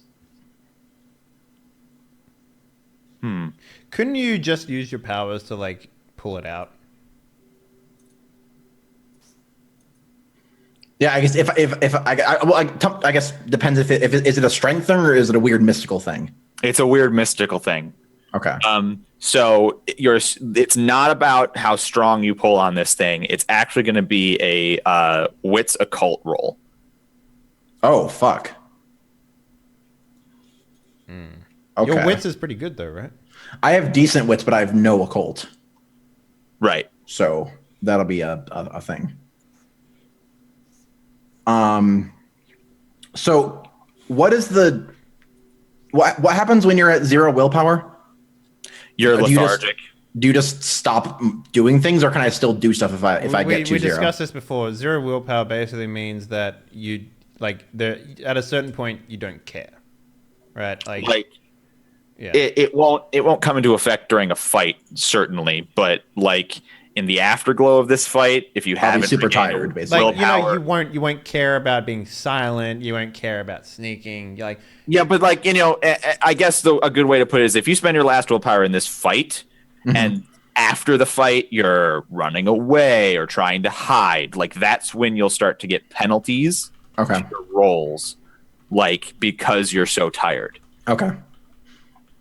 Got it. Yeah, because I have one left. I just wanted to be sure if I spent it, I didn't just fall over or unconscious or something. You could also try using vicissitude. Yeah, that's but what I was hinting at. But yeah. But again, like, these are sort of mystical things that you aren't familiar with, and so there's no promise that it would work. Yeah, there's also the point of like, is there any ruling in vicissitude that you can't fuck with another vampire's heart? And like, or maybe you can, but like, here's what I'll say, Maria. You dart in between these guys. You get up on the table. Your hand is around the stake. You pull. It does not come out. And you get the sense that it's not because you didn't pull hard enough. It doesn't consume your action. You can make another action here. Okay. The basic one would be like a wits occult to just intuit what's happening here and undo it. If you wanted to go the route of, I'm going to like move her flesh away from the stake, then I can't, we'll see what happens. That would be a more like, you are on this table. This is as far as you had thought. It didn't work. You didn't think it wouldn't work. Now you're not sure what to do. What is Maria's first? what's your strength score? My strength is at 2 right now. Interesting. I mean, the other option is fight a motherfucker and then I give it a go. But it's not about strength. She's yeah. She's certain that it's not, that she's not strong enough. I guess. Tell me. Obviously, like, do I get the sense that doing vicissitude would like hurt her if I did this? you've never fucked with a vampire's heart before. You've never even. Okay, so you've only worked with vicissitude 3 times, really. Once on a corpse, once on an enemy, and once on yourself. That enemy So I was- know. Yeah, I can. I know I can do it without hurting the person I'm doing it to. Right. I did it to myself. The time that you did it to yourself, everything was fine, but you weren't dealing with organs. You certainly weren't dealing with. Let's come at it from the perspective of a doctor. Yes. Using vicissitude, you're basically talking about open heart surgery. Like, that is a significant situation. The last time that you did something significant to somebody, you killed them. It was also a fight where you were trying to kill them, but that is worth noting. Right. You're in a moment. Okay, let's again take this from the perspective of a doctor. Imagine a normal patient who has been stabbed in the heart. Yeah. Are you pulling the knife out? Are you going to attempt open heart surgery like in the spur of the moment? Or are you I do have concentration, which means that even if I do it in the heat of the moment, I'm okay. Okay. So that's fair.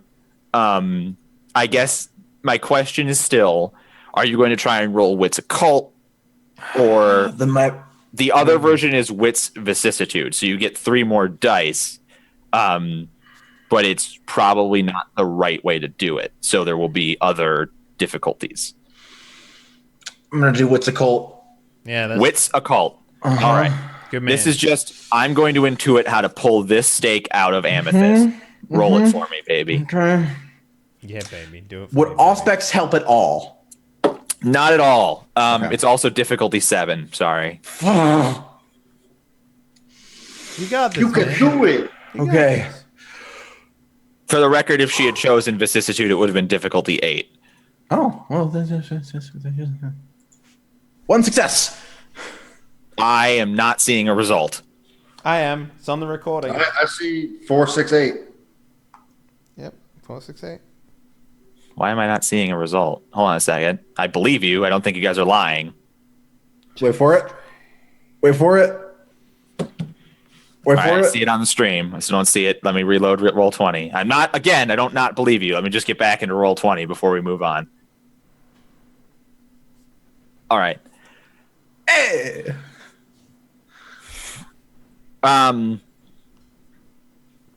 You You only make have a split. 3 dice? Damn. I know. I don't have any occult. I have 3 wits, but 0 occult. You make a split-second decision, and I'm going to ask you to spend 1. I have to realize that the truth is there is no stake. I need you to. I have to ask you to spend a blood here, Okay. because your split-second decision is. I pulled on it, and it really felt like no amount of strength was going to take it out. But I'm going to pump a thing into my strength and shatter the stake. And you do that. You crush it in your own hand, and it splinters. And there is an actual literal puff of like green smoke.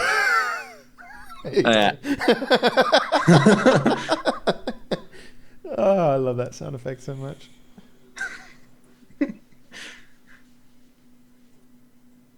Cool. That's when. So, let's catch ourselves back up to the fight.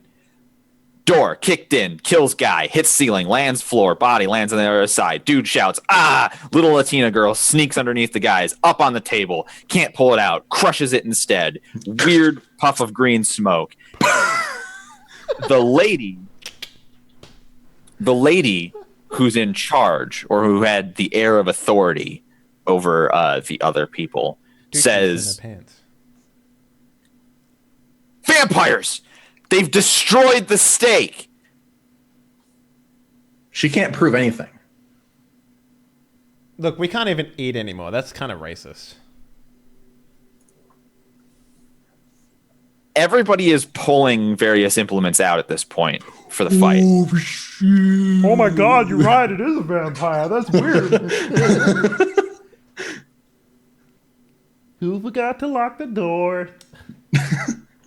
But her, Sure. she's furthest in the back. She had her back to the tunnel going upwards. Her compatriot and the door have landed either side of her.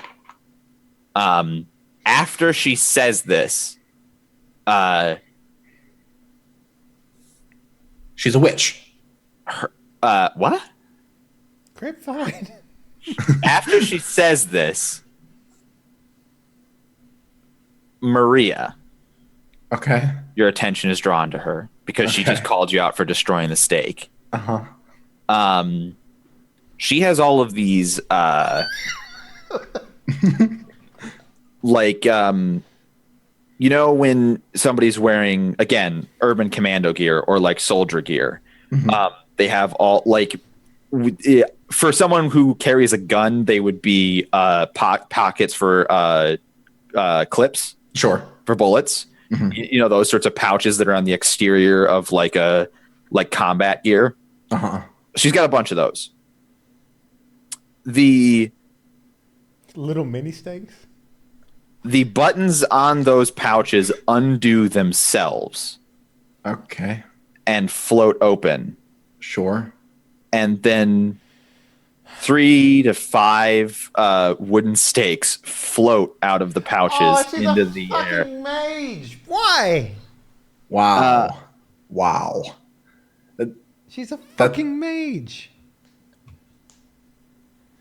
Well, guys, it was nice knowing you. She is not a Goodbye, mage. There everybody. are no mages in my games. Except she can fucking levitate shit. So she's either a sin eater or a fucking mage. She's basically a mage. She's Come on. basically a mage. There are no mages in my games because mages are dumb. She's basically a mage. She activates her boneyard ability and fucks everyone. I couldn't have tried harder to subtly hint that these guys were Sin Eaters with the C note and naming them after the crew from the old Sin Eaters game. Yeah, I know. And the base in the basement of a mausoleum. Mate, I fucking called it from the very beginning. Come on, dude. You are quite certain they were hunters. But anyway, so Fucking vampire and hunting sin eaters. 5 stakes float out of her pouches, and she launches them at each of you, and they miss completely. Shut through the heart. When you're too late. That's when she says, Simon, I don't have the right stakes for this. Get their blood. And that guy who was cutting on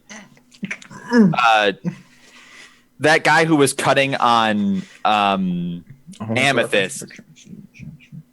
Excuse me, Tux? I can't make the reference because I can't. What reference can't you make?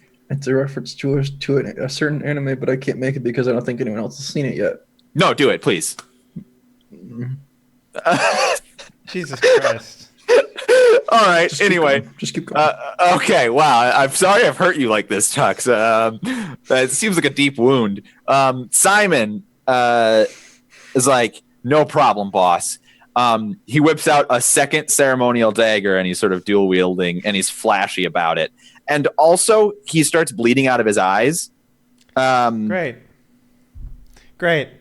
That's what we need. Brian is sitting there being like, Yep. So we got a bitch who's using Boneyard. We got a bitch who's using Oracle. Yeah, it's gonna be fun. So far, for those of you playing along at home, we don't know what the leader is using. We can say with confidence that Simon is a master of stigmata, the blood-based Sin Eater power. Fuck that power. God damn it. Yeah. That's Wreckage was like, guys, you can pick everything except for Stigmata. And it's like, why? Because it's fucking OP. It's like, Oh, good. yeah. That is not what happened. Well, Stigmata's in the, hey, buy this extra book, guys. It's real cool. And we put a power in there that's like super awesome. So I was like, For those of you in the chat, Sin Eaters are not they're normal human bodies. So they're not usually typically very powerful, but they get a lot of a Sin Eater is as powerful as the Sin Eater magic that he knows. yeah. So the more experienced that a Sin Eater is, the more powerful they are. If they have learned and trained and gotten the right things, it's also like a case-by-case basis. For example, some Sin Eaters have pyrokinesis, which would make them very, very good against vampires. But they would have no chance at all against werewolves, whereas a vampire and a werewolf are usually...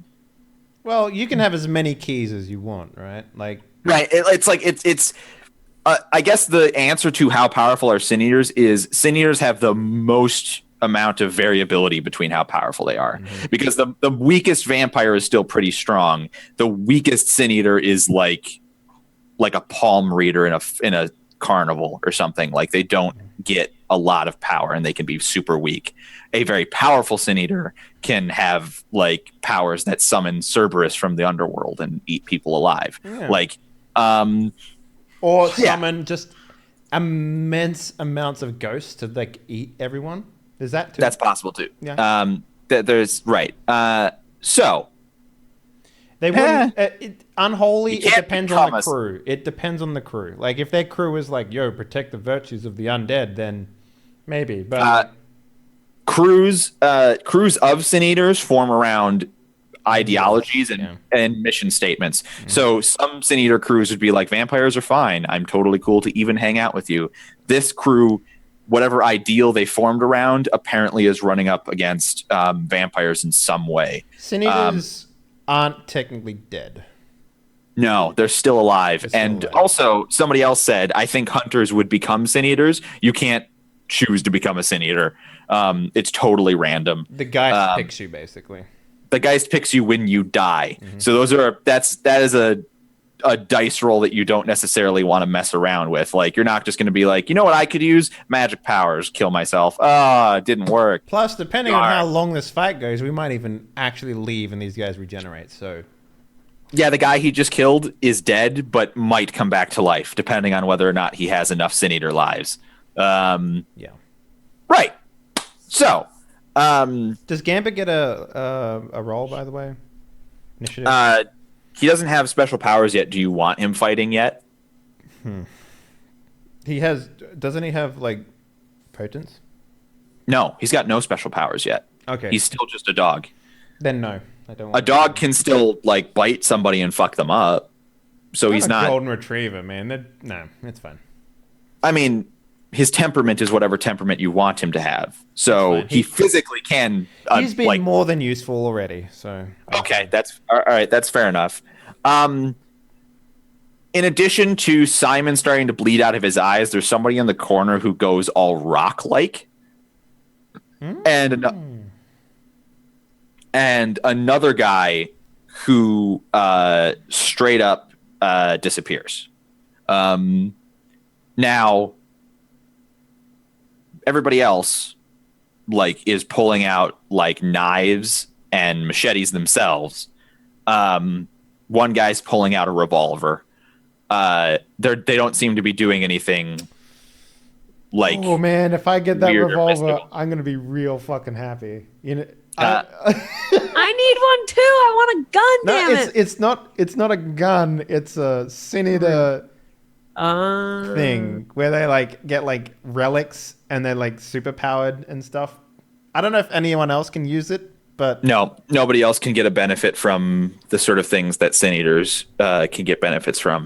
But this revolver also doesn't look like some old revolver from the West or anything. It looks like a 45 Magnum or whatever. Like, what was the story you told me about a senator who had a car who was a memento? Yeah, he had a car that was like somebody had a very emotional like wreck in, and so he had a car that was a memento, so he could summon it at will. Yeah. And it was another play session. It was one of those like post on the internet your play session things, and he would just he would get up to shenanigans because his GM said, "Yeah, I'll let you have a car that you can summon at will," with the intent being you can always have a car, you know.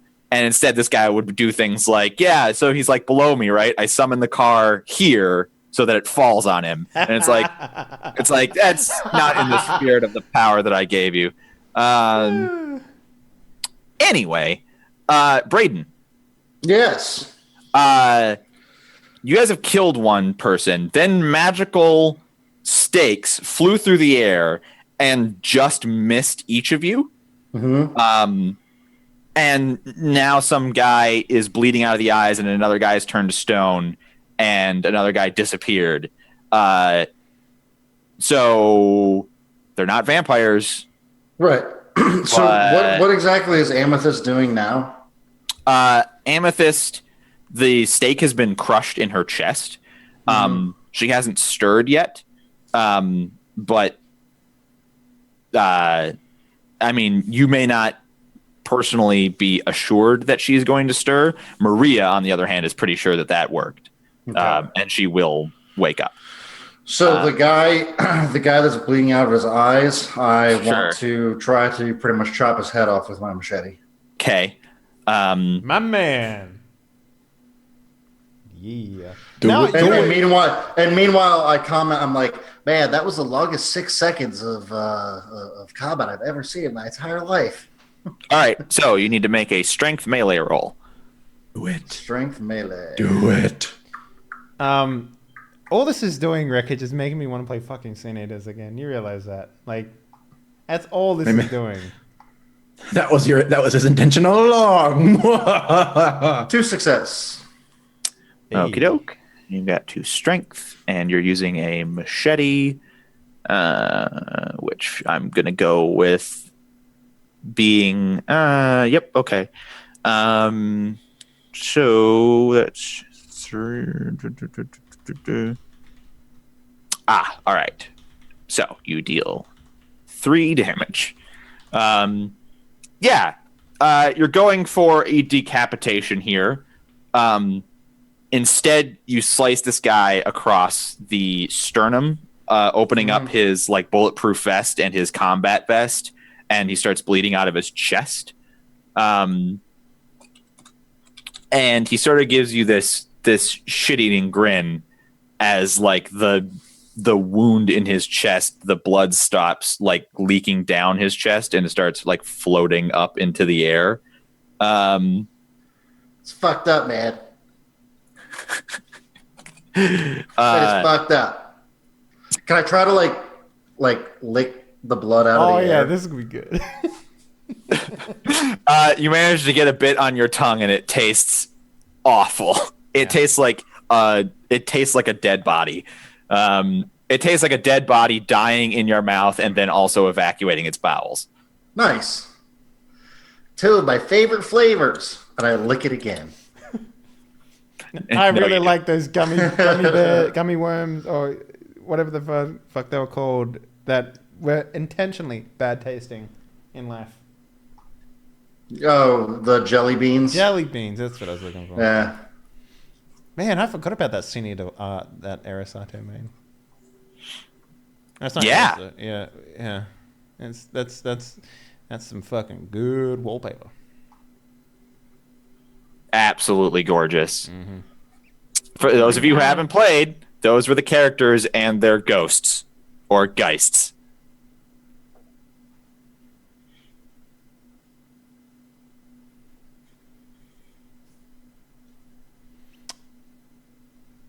All right. Go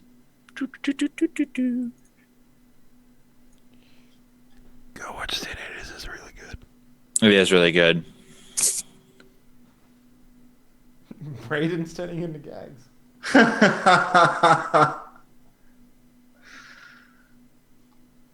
So, I'm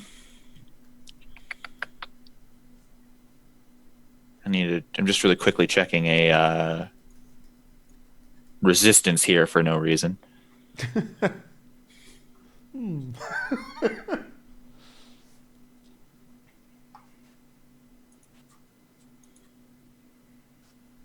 gonna fuck this stone dude up so hard, by the way. Oh, Stone Guy? Yeah, I'm gonna fucking. You got a bone to pick with him? Yeah. That's not a pun for vampires or sin eaters. I just thought I would say you got a bone to pick with him. I mean, it kind of could be. Mattel forever.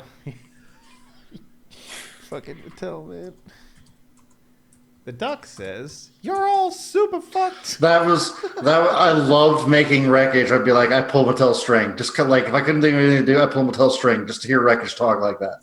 It was great. It was awesome. That was my favorite fucking thing to do in that game. The cow says, "You guys are all fucking idiots." Yeah. So, right. Brayden. Yes. Simon, who is now bleeding upwards at you. Mm-hmm. You cut him across the chest. He sort of gives you the sly smirk as the blood starts coming out of his wound, and he says, "You shouldn't have done that." No, I think I should have done that actually.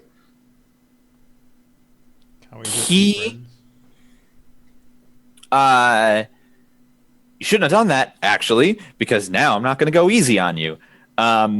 He makes a gesture at you. I make a gesture at him. Nice.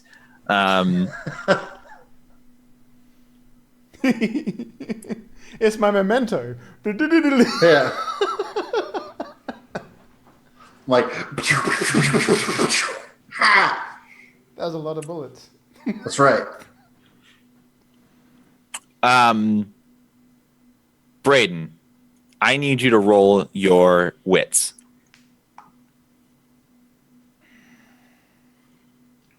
Okay, so just what, 3d10? Well, yeah, standard success, etc. Oh, fuck. Okay. 3d10.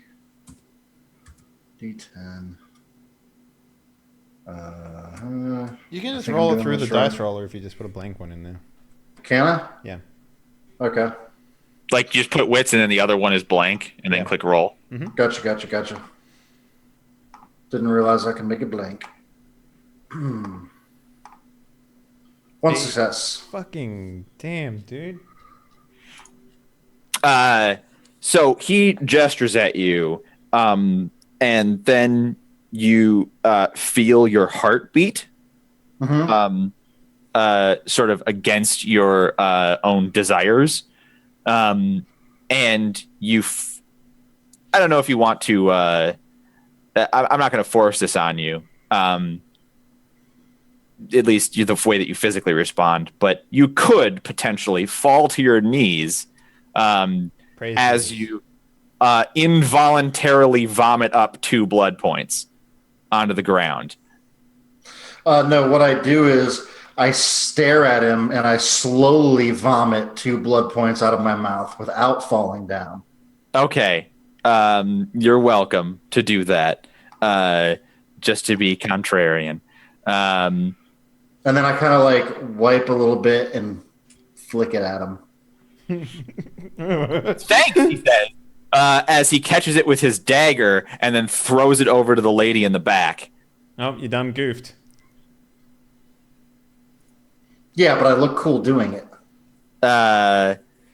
Yeah, so you throw your blood at him, which he catches and then passes along to the lady in the back, who is in the process of, like, her stakes are traveling back to her. I hate this bitch. Yeah. It is now Lavin's turn. Go, Lavin. I would like to advance a little bit toward that lady and use Dread Gaze on her. Ooh.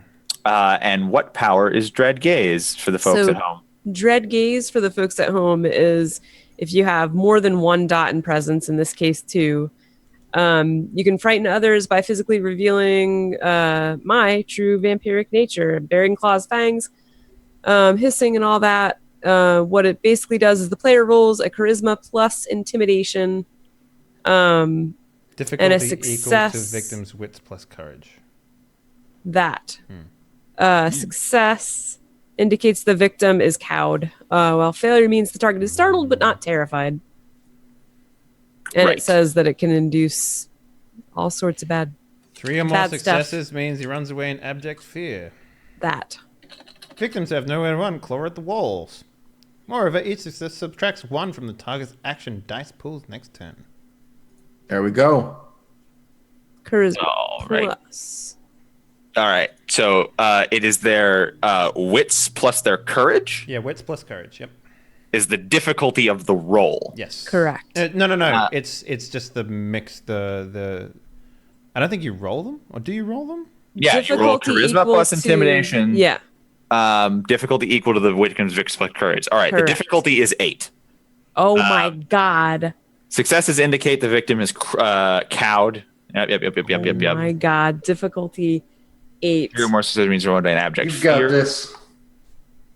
Fuck. You don't got this. Don't got You can this. spend a willpower to succeed. Yeah, too late, huh? No, you can. No, right? no, You can just do it now. Oh, you can spend a willpower to do what now? You To gain get a gain a success. success. Oh, okay. Yeah. That happened. Okay, but let's just, before you spend that willpower, let's just clarify that just single target. Once the target loses, nothing came from it. Okay, so that just means that for 1 success, you would only get them losing a single dice on their next action. Ooh. So, like, that's all that 1 success would mean. Yeah, poop. Yep. Success indicates the victim is cowed. I don't know what Right. cowed means. Is that a status in this game? No, it's not. It's just language that says it means that they are afraid. Success means they are afraid, but the mechanical result is that they get less dice, right? Yeah. right. 3 or more successes means that they run away in abject fear. But she didn't get 3. A character may attempt Dread Gaze once per turn against a single target. Adding her successes, once the target loses enough dice that he can't perform any action, he's so shaken and terrified that he curls up on the ground and weeps. So what you're saying is that you can again add your next successes to the next one, and it like builds up. Yeah, so if she does it again, like as her only action, she can keep adding successes to take away dice from that person's roll. But all she's doing is applying, a dice penalty to this lady, and she doesn't have a particularly good roll for this, all things considered. Because this lady's Wits she's plus way courage more will never powerful. go down. Like Yeah. from subsequent dread gazes, only her actions go down. Right. So right now, if you spend a willpower, her next action will have one less dice, which is good. It may not be worth a willpower in this Is it scenario. a permanent reduction No. in action dice? No? It's only permanent if she continues to only do that. Okay. In which case she will build on it. Otherwise, I don't think I'll do that. So just yeah, gonna that's let the this only. fail. Yeah. All right, so it fails. It's not a botch.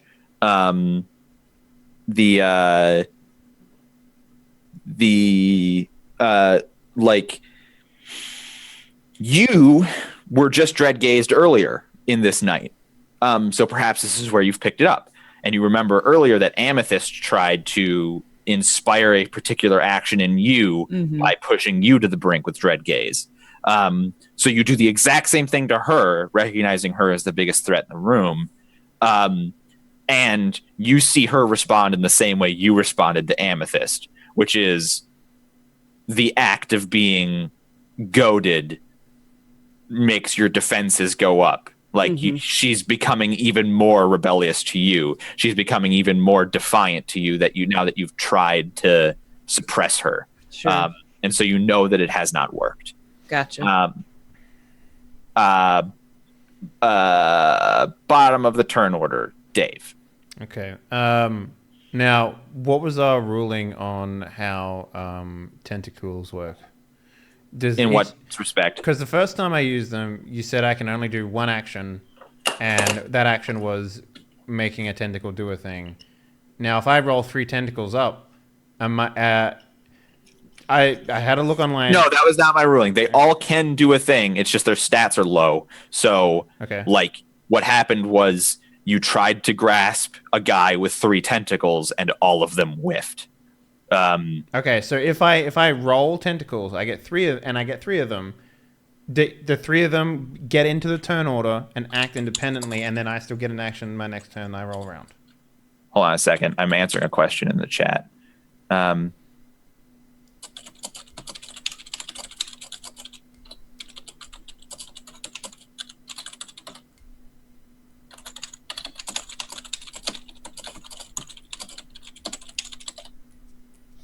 Okay, so can I? Right. So what's the question again? Okay. First time we played, and I rolled things. My action was to control the tentacles.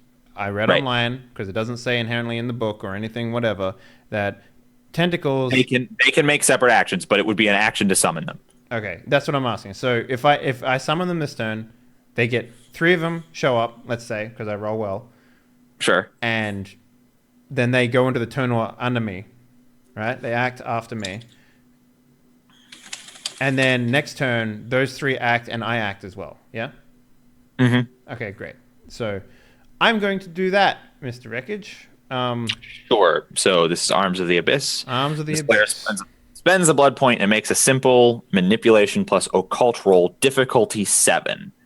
Each success enables the creation of a single tentacle. Each tentacle is 6 feet, 2 meters long, and possesses strength and dexterity equal to the invoking vampire's obtenebration rate.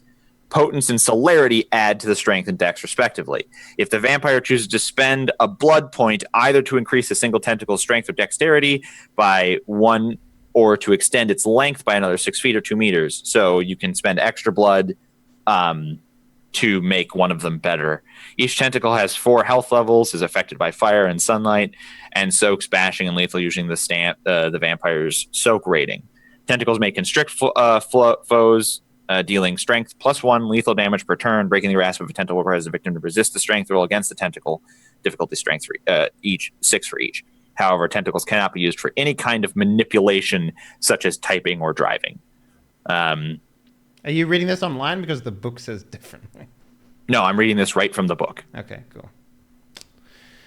All tentacles need to emanate from the same source, or need not emanate from the same source, so long as there are multiple patches of suitable darkness. Mm-hmm. There is a metal, there's a table in the center that's creating plenty of shadows, so there's shadows in the center of the room.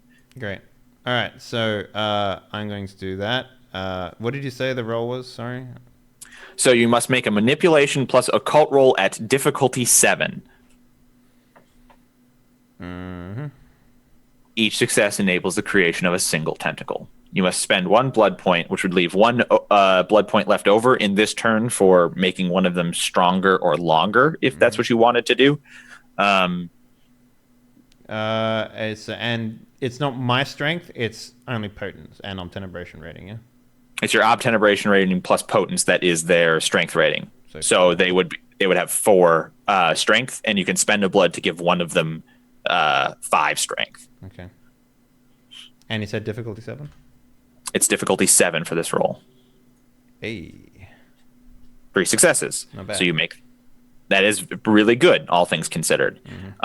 So 3 tentacles emerge in the center of the room. Would you like to make any single of them better? Because this is the only chance to make them better. When you're so let me ask you real quickly about sure. The strength that increases. Is that a potent strength or is that a strength? It doesn't matter for the tentacles. Okay. Because they don't actually have potence. It's just potence gives them more strength. Right. Okay. So 5 strength by definition of the book is like something like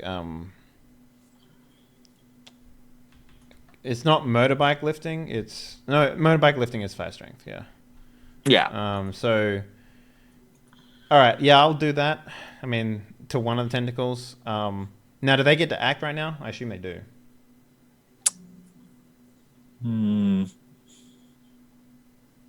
They get their own turn order, right? So all tentacles, right? Controlling the members does not require complete. It's going to does not. You may control tentacles while carrying out other actions.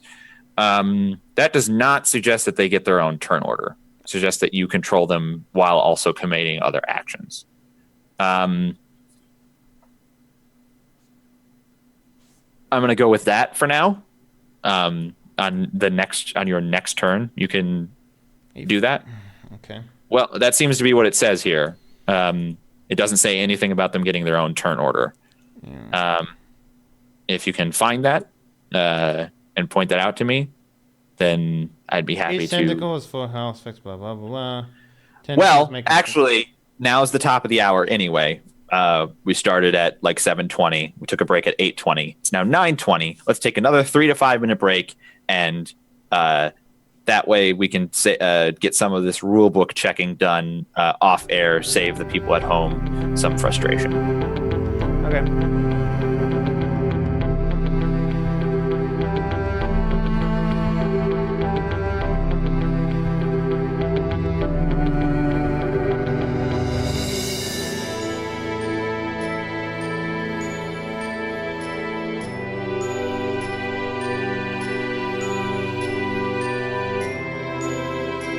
All of our heroes have acted. How do they react to tentacles? That's what I want to know. So black tentacles come out of the ground, and there's a brief See, I'm imagining for some reason, if you don't mind me saying, have you played the latest Prey?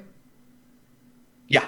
I'm imagining obtenebration. They look like that. Looks like that sort of thing. Yeah, that's fine. So they see these shadow tentacles come out of the ground, and there's a very brief like everybody looks to the left and to the right at everybody else to make sure nobody is like, oh no, sorry, those are mine. Sorry, my tentacles got out again. There's a very quick back and forth, and the lady who's in charge sees this and calls out, "They have a power we haven't seen before. Take them out." Oh shit. I guess if they're here in LA, they've only been hunting Anarchs, right? So they wouldn't be. Yep. La Sombra. They would not have encountered a La Sombra before. Most of our powers, actually, yeah. Yeah, all of you have powers that almost everybody you fight will not have encountered before. So, it's an advantage that you have that you haven't. We have the element of surprise. Haven't quite leveraged yet. Surprise, motherfucker. Surprise, motherfucker. Surprise, motherfucker. Sunrise, motherfucker. These eyes, motherfucker. We're all very well memed here. Nice thighs, motherfucker.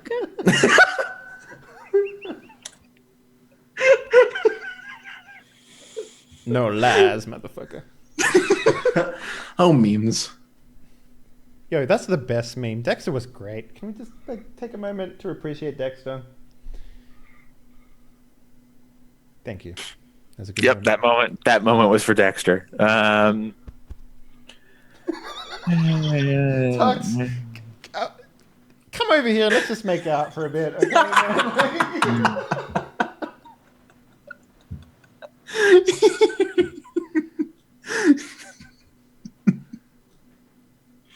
All right, just give me a moment here because I need to find the damage of this revolver 2. for no reason. Guns are 2. Ooh, a revolver. Right, here we go. Revolver. Damage 4. What? Yep. Fuck a duck. And in fact, if it was a heavy revolver, it would be damage 6. What's a heavy revolver? Like a 44 Magnum. What is this then? 22 Magnum? 38 Special. Okay. Earlier I called it 45, but 45 is not a caliber of Magnum of any kind. So 45 calibers are round. it is a caliber of round, but it is not a caliber that goes in a revolver. I disagree. I had a friend who had one. But maybe. you know, Yeah, it sure. works. Well, you can do whatever you want at the end of the day, but we're going to only get... They've only statted out certain things, is what I'm saying. So, Revolver Guy just shoots. As boring as that might be. Blah, blah. Who's he shooting, though? Pop, pop, watching motherfuckers drop. You, actually, because from his vantage point, you've done the scariest thing, which is... Wait, does it even look like I do that? No, it's not the tentacles, it's the door. Oh, yeah. You fucking kicked a door in It's and been killed an his hour buddy. since I kicked the door in, okay? Like, I know. yeah, that makes sense. I catch the bullets with my teeth. Right. So anyway, they're going to roll versus difficulty 6. I guess I'll get ready to roll stamina. No, you don't. Well, you get to soak. Yeah, that's about it. All you get to do with if you're not in cover, then you don't get to do any sort of dodge. I kicked the door in. Like, can I get the like? I guess I can't, right? So, I don't know. There's no cover in this room. I had no. Braden. That would count under certain situations, but you don't get to reflexively go into cover. It has to be something that you do on your turn. Sure. So you can go into cover behind someone. I am willing to let you do that as a GM. I have amazing plot armor. Get behind me. If you're gonna bail up your friend, that's fine. That's fine with this GM. Oh, I mean, I saw him put blood into stamina, bitch. Come on, he has a better chance. And it's Brian. He can soak literally anything if he rolls 3 dice. So. All right. So you take 4 bashing damage. Ow. Let me Because- soak that real quick. Because you're a vampire, How about... 2 bashing damage. Wow. The best roll of the night, ladies and gentlemen. So you Damn. take 2 bashing damage because you're a vampire, so bullets are not lethal damage for you. See, I was excited to get this revolver. I was like, man, yeah, a revolver, that's going to do some serious damage to a vampire. Let me just get rid of that bruise real quick. No, yeah, I mean, that's basically how it works.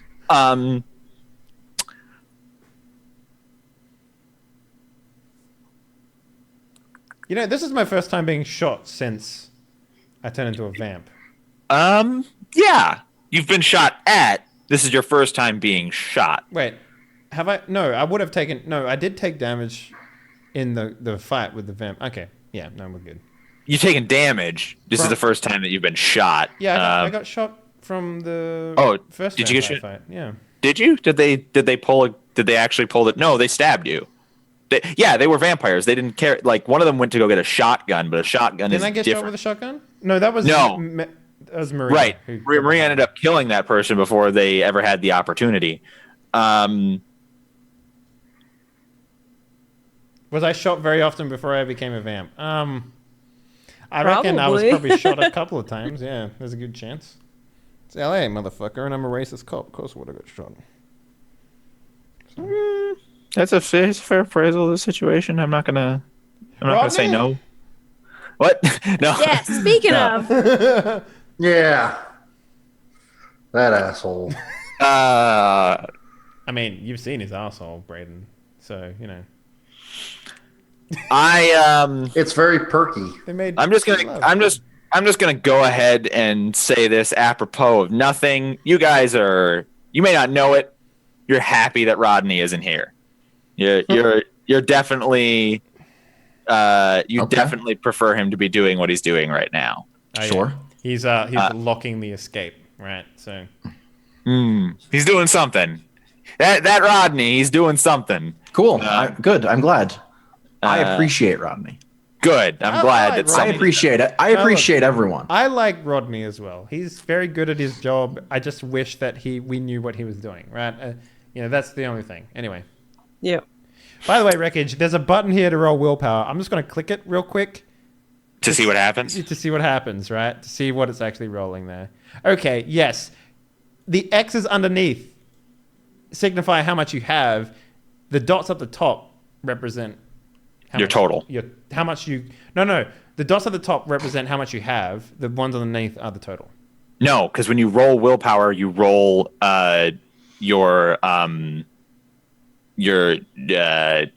stat. Do you? Yeah, because I just rolled 5. Yeah, you don't roll how many. When you roll willpower, you roll your total. Got you. Okay, anyway. You sorry. roll, but not how many you have. Just wanted to check. Anyway, right. So, Maria, Go. I need you to roll soak twice. Some dudes with knives are slashing you. Not the knives. Yeah. Wait, he shot me twice and I only took 4 okay, yeah, that makes sense. No, he shot you once. Stamina. 2. 3. Damn. All right, you take 3 lethal damage. Oh, it's lethal? Fuck. I mean, he's probably using ceremonial daggers, right? No, just bladed weapons are lethal to vampires. They're lethal to people too.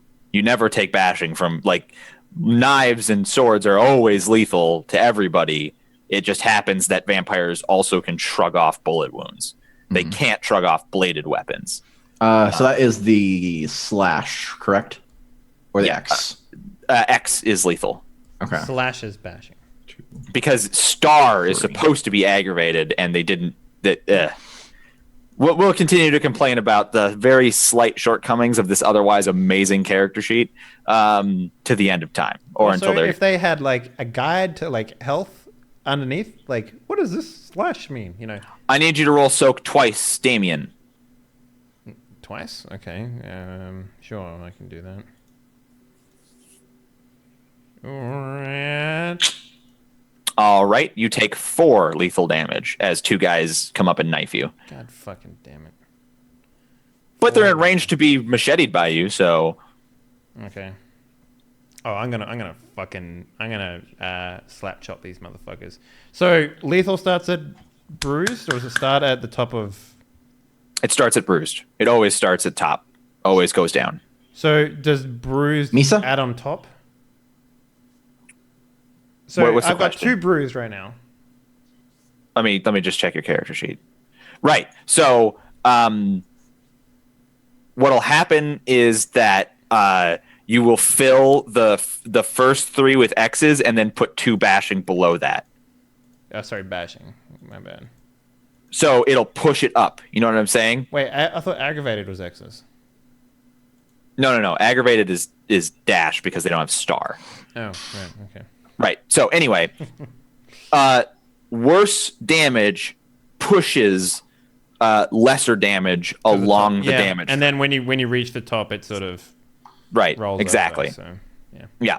Yeah. Exactly. They've just got it in a weird way here. It is very weird. It's it's also not clear when those penalties are supposed to come into play. I don't know. Combat is not something we're going to do all the time. because it's a little clunky in this system. But in this situation, I think it's going fine. Speaking of, Amethyst wakes up. Time to fuck some bitches up. She wakes up with Maria straddling her, having just taken 2 knife wounds from 2 dudes. Not gonna be the first time. I think your wallpaper is very appropriate here, Toxodamus. And she places a hand on your chest, Maria, and throws you off of her. Sure. Please take 17 aggravated damage. As you Got it. Okay. No, you just go. You don't take any Final death. damage, Yeah. but she hucked you. Right. Um, Fair. did I'm she okay do with it that. because she was mad that you were straddling her, or did she do it because you were surrounded by dudes with knives? No. She's like, that Japanese girl. It was a like, rhetorical question. who's like angry but also sexually attracted to you. What do they call that? I forget. I don't know. Tsundere. Tsundere. That's Tsundere. the one. Yeah. She's like, She is "Fuck off." much more. No. Tsundere is the one that is tentatively attractive to you, but pretends not I to don't. be. I don't care that much. I was making a joke. So She hasn't called me a Yandere. baka yet, so Yandere we're okay. is what Amethyst is, which is the insane one who loves you, who secretly loves you. Anyway, So you're saying there's a chance? what I'm saying is to wheel back before Dave's interruption. She throws you off of her. Yes. Did she do it because you were on her and she didn't like that, or because you were surrounded by dudes with knives? This is something that Maria considers in the moments following. As I'm flying through the air, and then Yeah. slam into the wall. Right. Amethyst bolts up. Several people are like, fucking shit, they woke the other one up. does The she other notice the one. tentacles and goes, nice? She does notice the tentacles, and her response is not nice. She definitely looks around. She's taking stock of the situation. She immediately swivels to the lady who controls flying magic stakes. Yeah. She steps down off the table, twists behind her, grabbing the edges of the table, and pulls it out of the ground. What happens to the shadow?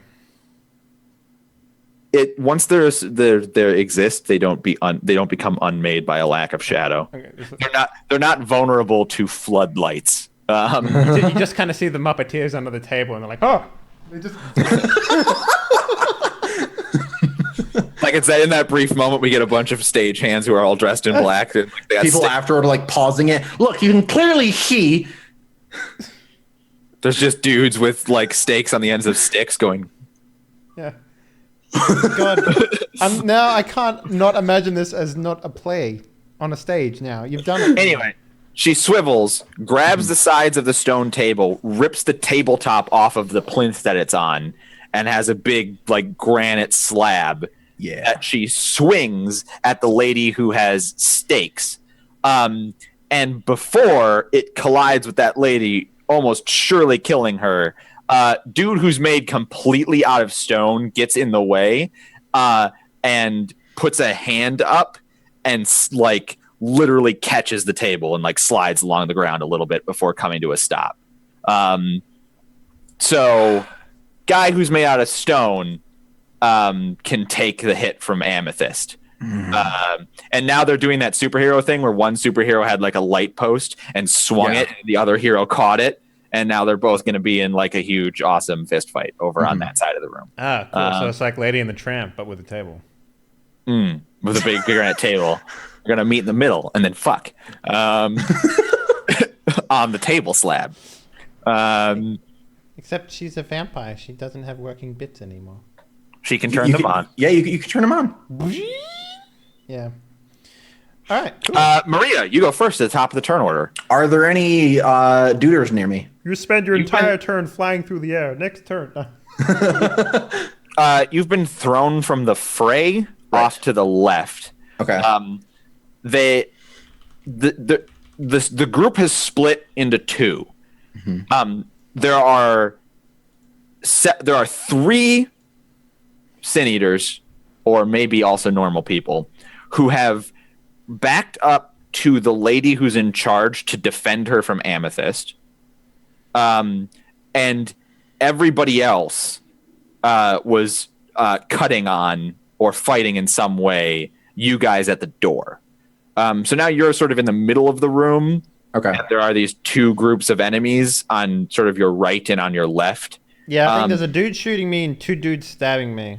So that's Right, and then there's two dudes who stabbed you, and also a dude who's fighting Brian, who has blood powers. Stigma. Maybe? Yeah. Question mark? His wounds are bleeding up into the air instead of down into the ground. So that's freaky. He's also passed a dagger back to the lady in charge that got Braden's blood on it. You don't know. He could just be. His guys could just be an astronaut. Where his guy's powers is everything is sort of fucky with gravity. It's gravity. Gravity. So I guess who's the closest to me? Gravity. There will be a nameless mook in each group who is equidistant away from you. Okay. No one is definitively closest to you. But it'll basically be whoever is the furthest on the left in each group is so far unnamed, like a knife guy or something. Okay. Either one of the ones who's gone over to defend the leader from Amethyst or one of the ones that's cutting on your friends. I'm going to trust that Amethyst can handle herself with just mooks and a couple powered people. And I'm going to go towards the mooks and the blood dude that are attacking Brian. Sure. Because it's like Amethyst and people, and then the three of them and people, right? Yeah. Well, the next biggest threat is really the blood dude. If we're being That's what I was thinking. Like mooks and blood dude, and then Amethyst and a couple powered dudes are going to be over here doing their thing. So I'm going to move over to knife dude and blood dude. Right. So I think knife dude. I'll try. One of the knife dudes will be the closest guy to you. Yeah, which would make sense for me to move up to knife dude. So I move up to knife dude. I'm just gonna try to like puddle him to the ground, like turn him into a flesh puddle. You're gonna Alex Mack this motherfucker. All right, I'm down. like just take him and push down. Okay. Well, God, these guys are gonna. If they make it through this, they're gonna have absolute nightmares. If this guy's a sin eater, he's gonna rekindle. Like he's gonna come back in a cocoon as a fucking puddle. Like the cocoon will just restore his body. So, man, if he dies from it, then So then what'll probably happen, just to get this out of the way, if you puddle this guy without killing him, which is a vicissitude option, to leave him in a torturous half-life forever, his friends will probably figure it out, kill him in the puddle form, so that when he resurrects, he has a normal body again. If he has a life left. Otherwise, they might just mercy kill him, period. Sure. hide his heart and his brain and all his vital organs in like a tiny little speck. So they're like stabbing the guy and they can't fucking find it. Can't find it. What the hell? What's a brain look like again? Maria, you are nightmare fuel. Can I just say that? Like, you're going pretty balls to the wall here already. That's it's hellish. This is probably the most fucked up thing you've done. Turning someone into a flesh puddle. Assuming it can happen. All right, so I like the idea that you karate chop a dude one time, he just splits in half. It's like it's not that I cut him in half. I just split him with my powers. New YouTube channel coming up: 1,000-degree Maria hand versus the vampire must grapple the intended victim. The player. So we decided that was strength and brawl, right? Right. You must make a strength brawl where they also make a strength ball to not be grappled. Okay, and then the next roll is dex and medicine. We'll resolve that. Yeah, I was just getting my rolls ready. Right. I think so. If I got the only I page. had a willpower left, I could just win this. Yep. Then it's dexterity, medicine, Okay. difficulty. Okay. Oh. Okay. All right. So this is something you should read before you commit to this. Mm-hmm. The difficulty variable is from 5 for something not particularly hard to 9 for precise stuff. Yeah, it says 5 for a crude yank and tuck, up to 9 for precise transformations. And I'm being very distinctively not precise. I'm just shoving him down. Like, I'm not like trying to turn him into anything particular. Just make the flesh from here be down here. Okay, hold on a second. So yeah, whatever you think that to be. I wouldn't think that would be too difficult since I'm not trying to like imitate anything or like make him stronger or something like that. I'm just right. I'm trying to it. I'm thinking that some amount of this difficulty is intended for also like literally a single roll that puts somebody out of the fight, regardless of what their stats are. You know what I'm saying? Okay. So hold on a second. I'm just taking a sec to look at Bonecraft because if you're puddling him, I guess if you're puddling him, you're leaving his bones intact. So we're only his bones will be intact, but he'll just be like instead of having an arm, it'll be like a spread out, just flat body that he can't. That's just like right. Demuscling, perhaps. Anyway, so yeah, like his muscles are just being spread apart. Let's make this opposed strength brawl check. Okay, strength brawl.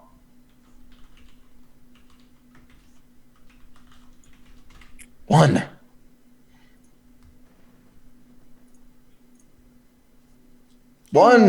So what does that mean? Ty goes to defenders for grapples. He is ungrappled. For the record, if someone is grappled and you're trying to break out, the person maintaining the grapple is the defender in that situation. So ties go to them. So basically, ties go in favor of maintaining the status quo is a good way of saying it. Like if it ties, the thing doesn't happen. Whatever it was. I spend a willpower.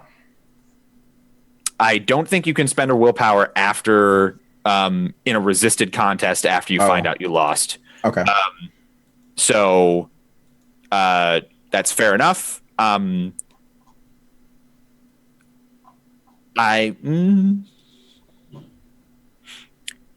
will let you do something else though. Okay. You failed to grapple him. Sure. You can't try and grapple him again.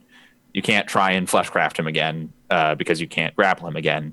But if you would like to do something else, a normal attack with a normal weapon, maybe. Well, willpower is, allows his character to do something extraordinary. So if it is in the instance of like breaking a stalemate, then I don't know. That seems extraordinary to me. As far as applying successes to rolls, I'm looking it up right now. You just keep doing your thing. I'll find No, that's fine.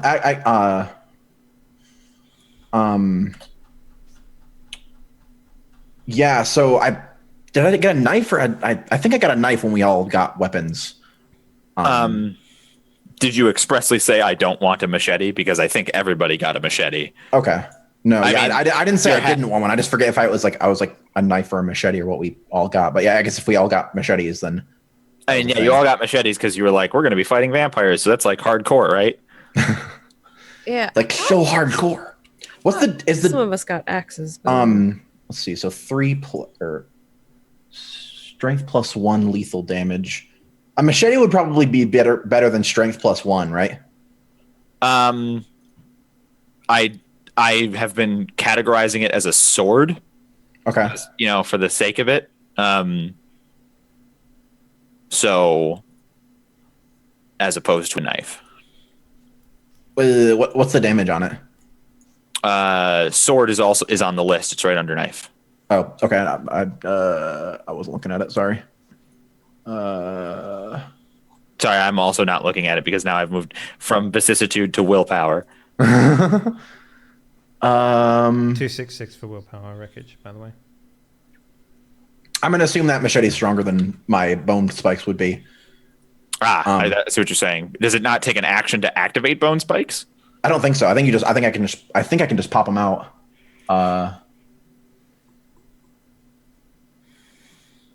Is that Bonecraft? Yeah, Bonecraft. I believe it's just. I believe they just like You take pop out, one but, health level of lethal damage. The vampire comes from having very sharp bones through the skin. Okay. In case of quills, blah, blah. In the case of willpower, you're not allowed to spend the willpower after failing at all. So I've been letting you guys do that, and I was never supposed to let you do that. You're supposed to declare it before you ever even make the roll. Oh, really? Yeah, you're not allowed to do it afterwards. I've been more lenient than I should be. Ooh. I think I can do bonecraft without doing. Oh wait, that's only one level per success. So actually, my machete would still probably be better. But you look cool as fuck, man. What about style points? Yeah, what about SP, medicine, bro? Strength and brawl. That's actually. What about rule of cruel? So. It's like you either use melee or brawl based on it, right? Like that's the difference. Because you use melee if you're using. Well, if I use just bone powers, I don't have to grapple. I can just push on him and shove his bones into his body. That can't be.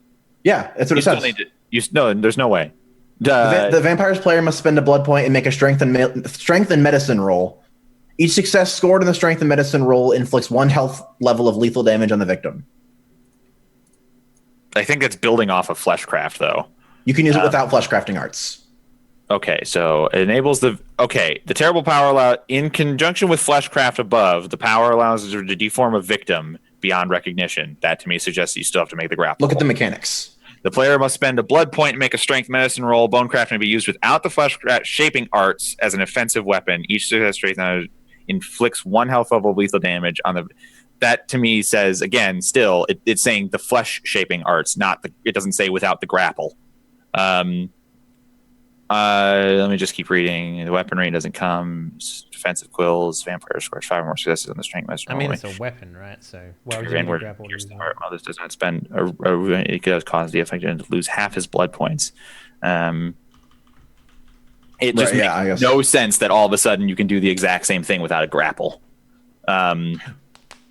Well, like I guess in my head it was rather than grappling them and moving their flesh around, it's just me shoving my hand into them and making their bones just break. Right, but the point of the grapple roll is whether or not you touched them. That's the point of the grapple roll. So you know, here's why you should use the bone claws, because every time you clinch or tackle someone, you just do 2 damage to them on top of doing that. So. Right, so if you had bone claws and then you tried to fleshcraft him later, it would deal extra damage. Although I guess if you succeed at fleshcrafting them, it doesn't really matter. Yeah. Go ahead, be cool. Come on, Tux, be cool.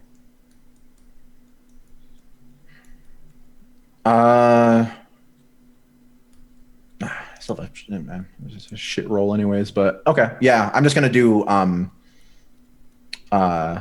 I think both your rolls are identical because you don't have any in brawl or melee. No, yeah. I was more worried about the damage because I wasn't sure if machete does more than what I would be able to do, because then that would be machete is +2.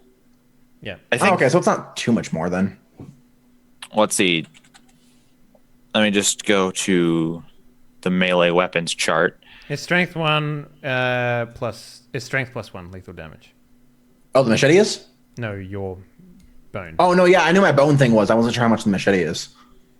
Okay. It perhaps is incorrect of me to treat a machete as a sword, but it's not a knife, right? Like machete's like I guess in the middle. Yeah, that's the problem. A machete is in between a knife and a sword. Right. What's the difference between? They stat exactly 1. A knife is +1. A sword's +2. Well, then make it a +1, right? I mean, it's the downside is that it gets spotted easier, right? You walk around with a machete, it's easier to spot than walk around with a knife, right? Well, so then it should be +2, is what you're saying. Yeah. Because sword is +2, and like the difference between the smallest sword and a machete is nothing. Machete is like this fucking long, dude. It's like I know. Well, then that's also the size of a combat knife is about what 11 inches, so like that big. Yeah, well, and the smallest knife is this big, and like the biggest knife is like this big. And machete is like this, but the smallest sword is also like this, but the biggest sword is like this. What I am going to do is I'm gonna machete, and I'm gonna cut. Machete cut. Machete cut. That is a strength melee roll.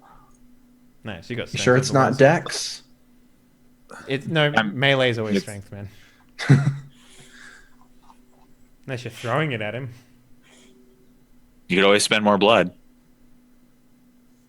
Haven't yet this turn. I guess that's true. Yeah, I'm gonna pump 2 blood into my strength. All right. Bulking out. Legs. 4 successes. Right. So you now have 5 strength plus 2. You deal 1, 2, 3, 4, 5, 6, 7. All right. You cut this dude in the back and he dies. Nice. Like there's the sickening sound of his like spine snapping or whatever, like underneath the weight of your macheted blow. You realize that you gave yourself quite Herculean strength suddenly, and that was a fully lethal attack. Yeah, she's probably freaking out. No, she's not freaking out a little. It was just like, oh, like not freaking out, more like, oh, that's a lot, and not like aware of how much strength she gave herself, kind of thing. And then, yeah. So you guys have killed a couple of them. Mm-hmm. The lady in the back who has been giving orders has caught the dagger that Simon threw. That has Braden's blood on it. And she takes the blood off the dagger, takes out a piece of paper that has a symbol on it, smears the blood on the symbol. Not good. And then all 5 of her stakes float up into the air and shoot out. And one of them impales itself in Braden's heart, and you go into torpor immediately. Oh, nice. Doesn't he get a resist roll or something? Nope. If they have your blood, it doesn't miss, and if you get staked, you have no resistance. And speaking of if they have your blood, it doesn't miss, Amethyst gets staked in the heart again and drops to the ground. Oh my fucking god. But she only put one type of blood on the paper. Yeah. She only put Braden's blood on the paper. She shot 5 stakes at everybody. The stakes for Damien, Maria, and Lavin missed. And she's like, they have different blood. They're not with the same family or whatever. Simon, get me That is OP as shit. They get me the other blood. Oh my god. Yeah, man. You get the right fucking... Like, here's the thing about crews. Holy fuck. Here's the thing about crews and senators, right? They can make their own spells. They can just be like, I want to make a spell that does this. And then they make it. So it's very difficult and takes a lot of effort. Fuck. She has a spell that allows her to create a homing stake as long as she has the clan blood of a vampire. Fuck. Mm-hmm. And she's never encountered any of your clans. What you are currently fighting... No wonder they fucking were able to take out Brujas. That makes sense, because they have Bruja blood somewhere. Yeah. They probably got Bruja blood first. What you guys are fighting is perhaps the most, like maybe second most powerful vampire killer that could possibly exist. Yeah. So, Braden, you are in torpor. If someone destroys your stake that is in your heart, you will get an action at the end of whatever turn order that occurred in. You said there was 5 stakes that she had, right? She has 5. All right, and 2 of them are in... So one's in Amethyst, one's in Braden. Okay, all right. 1 for each of you. Convenient. If you guys destroy another stake, she'll be down a stake. For taking care of all of you. Okay. So,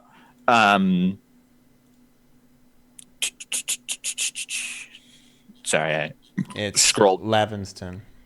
Yeah, is it? Yes. Right, because it would be Braden's. No, actually, there's a couple other turns that occur here as well. Simon's turn is before Lavin's. Okay. So he like makes a point of like putting a sort of swashbuckling boot on the collapsed Braden, since Braden was so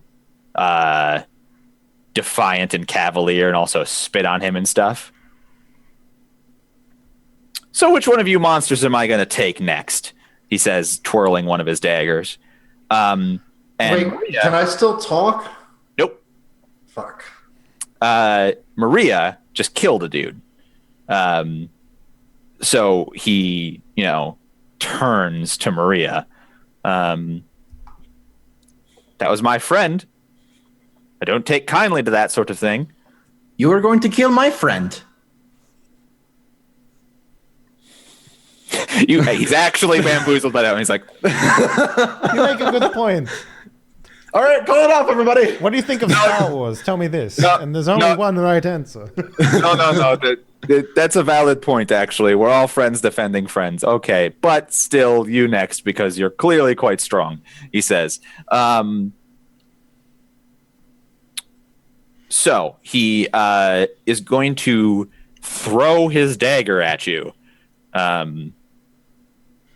You get to dodge because it is a thrown weapon. I'm going to use my Neo discipline. Right. Please roll death and athletics. Yes, my death skill. Yeah. Yes. Highly trained in death. So yeah, he's gonna throw this at you. It's a Dex Athletics to dodge. Dodge. He's quite good at this. It'll be a resistance roll. So whoever gets the most successes, he'll either hit or miss.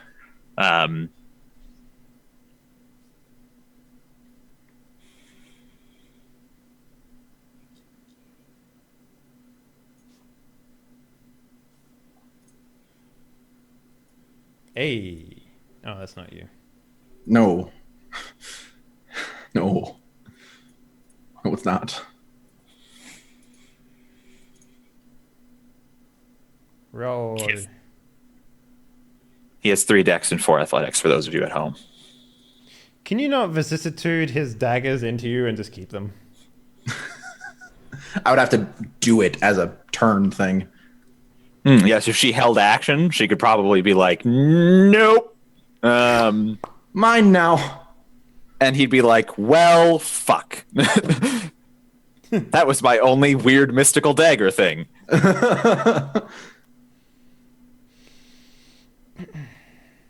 you rolling?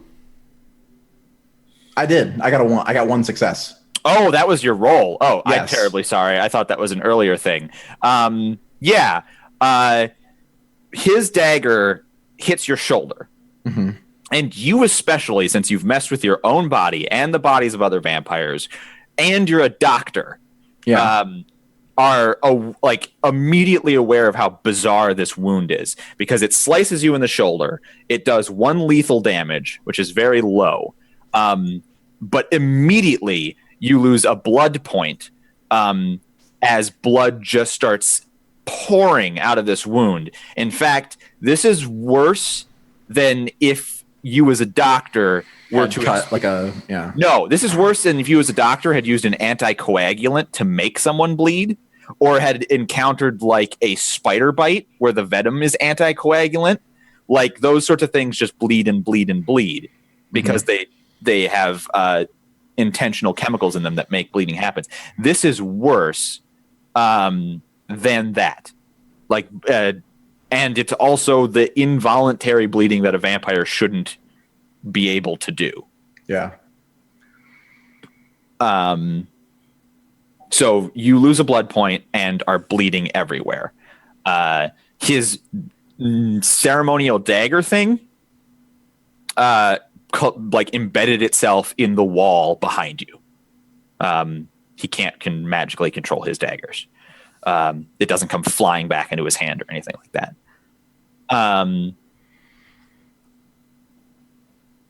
Right. Lavin, do it up. Lavin, it is now your turn. There's so many things I want to do. Well, you get to do one. All right, then I will do this one first and other things next if I can. Sure. I'm going to use that second dot in Melpomene, Phantom Sure. Speaker. Yep.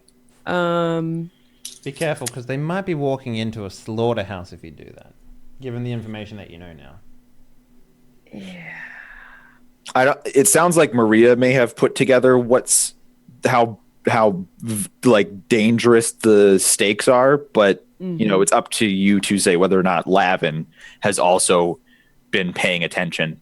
And also, if you're going to use that ability, consider who you're going to call, because you can call anybody you've ever met. My poor cat. And you also know that Rodney was here. Rodney might be the closest person.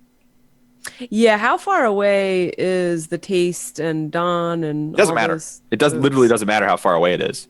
Oh, I mean, like in terms of time. It took how you long guys would I think? multiple hours to walk here. It would maybe take you your commute. We also stopped at a bunch of places, though. Yeah, but it took you multiple hours just when you started walking from that other nightclub. Like, she walked you out here intentionally to kill time. Why would she do that? If somebody drove, it would take like a half an hour. Oh, yeah. No, okay. If somebody had super speed, you've never had celerity yourself. You've only seen vampires like disappear and reappear quite quickly. You don't know how fast. Yeah. Like your somebody energy level isn't high enough to track them. You can't track the movement. So you don't know. Maybe someone with celerity could get here quite quickly. You don't actually know.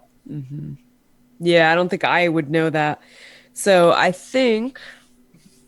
But also, they only staked Amethyst and said that they were going to wait till sunlight.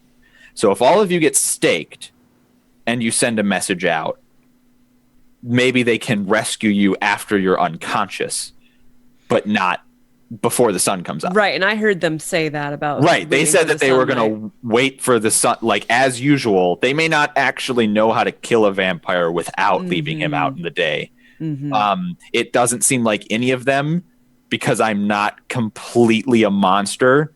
For Dave's benefit, none of them have pyrokinesis. So That's good. Yeah, But there if are they did, we would just lose. Like because there immediately. are sin eaters who can literally just conjure flame Yeah. wherever they want. Like, I just stand, like, boneyard pyrokinesis. Bye, nerds. It would be very bad. I have set up a very simple scenario here where one of them will make you unconscious if the other one gets them your blood. And only one person in the room can make you bleed against your will. Okay. No one makes me bleed my own blood.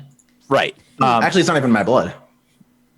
It's your blood once you drink it, actually. Oh. It's not still somebody else's. It's indistinguishable. It becomes yours magically, which is also why, like, You don't the swallow it, it just disappears in your throat. Right, and the blood magic of the Tremors also requires to have your blood, and you can't trick them out by like eating somebody's blood, and then they take like that blood instead. It doesn't work. I'll take that. Although you as this is a total aside thought now, you as a Misi could make, like, if you knew someone was going to draw blood from you Extra for layer of someone else's I blood. can make a weird blood pocket. Right, you could force them to take the wrong blood if you don't absorb the blood, but made like a blood sac in your body and then directed it to where they were drawing the blood. Just if you wanted to cheat at a blood ritual sometime in the future. Just Right, think about exactly. This is a bad conversation. that. Right, so Lavin, who is your cavalry? So I definitely think I'm gonna call. Keep in mind that, you know, we need to prove ourselves as well. So maybe Rodney. I don't think Rodney. Yeah. Because Rodney like- not being here could actually make the decision if he wants to call in troops.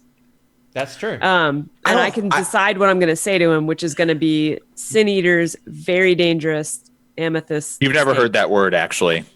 Oh, darn it. Okay. Weird fuckers with powers. Okay, so first, let's start with the wits performance roll, difficulty 7, because Okay. every success you get lets you say more.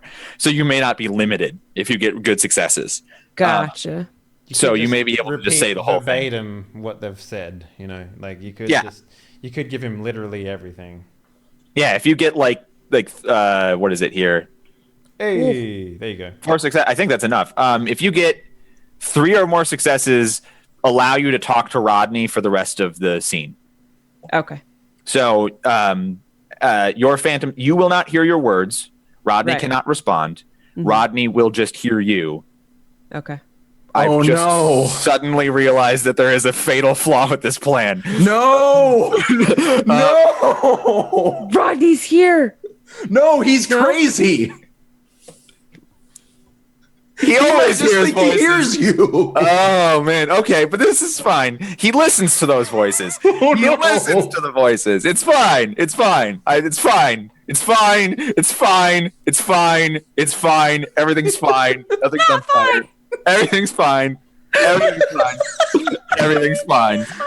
Everything's fine. Okay. Who? Oh god, the funniest thing about this is that as I was realizing that Tux also had this look come over his Yeah. face, we were Totally. both realizing it at the exact Like, same oh, time. God. Oh man. Oh. All right. Oh. Where's the last place I saw Rodney? You guys were not even in the cemetery yet. You had just walked into the park, which is like very large. Mm-hmm. And you would just come out for Amethyst was like, go find what's ever going on. You're like, we should spread out or whatever. Then like Maria turned to be like, hey, Rodney. And he wasn't there. So he could be anywhere in the park, I guess. He could Gotcha. be home by now, honestly, if he was going home. Right. Right. So what are you going to tell Rodney? I'm going to tell Rodney because it's not limited, right? Yeah, no, you can just talk to him for the rest of this entire fight. Okay. You can just talk at him. And Mr. Blue Man, what you missed was Lavin is using Melpomene to project her voice to anyone she's ever met. And she thought about it long and hard and chose Rodney because he's closest. And then me and Tux both realized that Rodney hears voices all the time and may not take her cries of help seriously. Yep. So let's see how this plays out. Yeah. So let's see. Rodney, this is Lavin. We went into the cemetery. Just say whatever you want to say. Like you don't we're even. we're under the mausoleum. Uh-huh. Amethyst is staked. So is Braden. Braden is staked. And We might get staked. there are people here with special powers. They can manipulate objects. Not vampires might be a good thing to add. Yeah, they don't seem to be vampires. We're in a lot of danger. Either send help or come yourself, but it's super dangerous. All right. You have no idea because what happens is Lavin starts talking and does not make a single sound. Mm-hmm. She talks with her mouth. Someone who lips reads could read this being said, and everybody sees her talk quite emphatically. And actually, the sound is just not there because the sound is being magically projected to Rodney, and Rodney is hearing everything that she is saying. And whatever Rodney does or does not do in response to that, Lavin, I would suggest. I mean, it's up to you. You've taken your action for this turn by using this power. Yep. If Rodney doesn't come crashing in the next turn, you might also call somebody else just in case. It's all up to you. I'll also point out not to suggest that Lavin is a coward. But when you guys were hiding in the cave room, it looked like there might be passages or caverns out. Mm-hmm. And no one is stopping you. There's people in between you and the secret entrance in the mausoleum. A lot of people. You in particular, you and Damien, not Maria so much, but you and Damien could both turn and leave with absolutely no contest. Mm-hmm. Just a thought. Not that you have to, not that you should. Right. These are the types of tactical information that you would recognize. Gotcha. Damien, it's your turn. All right. 2 tentacles, crushing stakes. Not possible. Why not? They're flying through the air. You can't and tentacles cannot do fine actions like grab a tentacle or What do you grab mean they're flying through the air? What does that mean? What, the people who got staked are flying through the air? Oh, on the bodies. Yeah. No, they can't do fine actions. They can't do they can grapple a person. No, I want them to crush the stakes. I know what you're saying, That are Dave. people, They can't do fine actions like that. It's too targeted. It's too specific. Okay. Well, I guess they're grappling people then if I can't break stakes. So. All right. They're So pretty good at that. There's 2 groups of people. There's the group that is defending the main lady, and there is the group that is slashing and fighting the 4 of you, basically, because Amethyst is now unconscious in front of the main lady. Mm-hmm. You have 3 tentacles. There are 3 people defending the main lady. The main lady is behind them, so you probably couldn't get a tentacle from the middle of the room to her. And one of the people that was fighting you, which including Simon was 6, is dead. So now there's 5 people fighting you guys. So you also spent a blood to make 1 tentacle the most powerful, right? Yeah. Just by 1 string. Mm-hmm. So tell me who your targets are. Your priority. Big fat tentacle. The blood dude. Simon. Okay. Yeah. Main big tentacle with 5 strength is at Simon, which means they make opposed strength rolls at difficulty 6. Simon is not very strong. So this should hopefully pan out for you. I'm adding my pool. No, it's just 5, yeah? So I can just use straight strength, because I have 5 strength right now, so yeah. Yeah, just make that roll if you want. It's difficulty 6, there's nothing fancy here. 2, come on. Alright, good. Yep, so you and Simon is 1 lethal. bound. Yeah. Yeah, he'll take he'll take strength plus 1 in lethal every turn, which is 6. So did he take that now? Yeah. He will take it at the end of the turn. If somebody else breaks him out, if he breaks out on his turn, it'll be when he fails to break out and has experienced a full round in bind that he takes the lethal damage between turns. You know what I'm saying? Okay. I guess. So Simon is completely bound, and is lifted up by the big tentacle. Sure. Who's next? I guess I will. Can I how many dudes are on me right now? 2 exactly. They both just have knives. Well, but somebody also shot you, and they're in the back. So I don't care about the dude with the gun. He's fucking. Yeah, guns are meaningless. Okay. He doesn't know it. He doesn't know that guns are meaningless. He shot you. You didn't bleed, but also you don't normally bleed. So the rock dude and whatever. Okay, so I'm gonna use the last 2 tentacles to grab the 2 knife motherfuckers Who are on you specifically. Yeah. Mm-hmm. All right, 1 each. All right. Those 2 tentacles have 4 strength each. Mm-hmm. So roll whatever Strength stat you have. minus 1. That's 4. It's cool. I got this. All right, first one. 2 successes against 2 successes. You do not bind him. And 2 successes against 2 successes. You do not bind either of them. Fucking kidding me with this shit. All right. Next thing I do is, can I get to any of these fucking things and crush them? Oh yeah. So Braden is right there. Okay. All right, I want to get to Braden. Okay, can I use the shroud cloud thing, make black on all the just a big black orb in the area where that lady is with the fucking stupid. You can do one or the other. You can either free Braden, which is also a roll that you might not succeed, or you could make the Black Cloud, which guarantees to work. Yeah.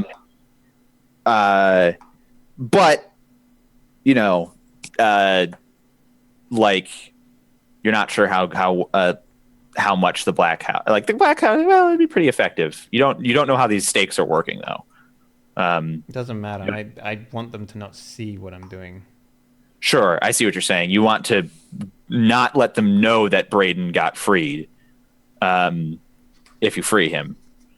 But it's one or the other for your action. Okay. Also, it extinguishes light sources. Yep. So I can make it dark in here too.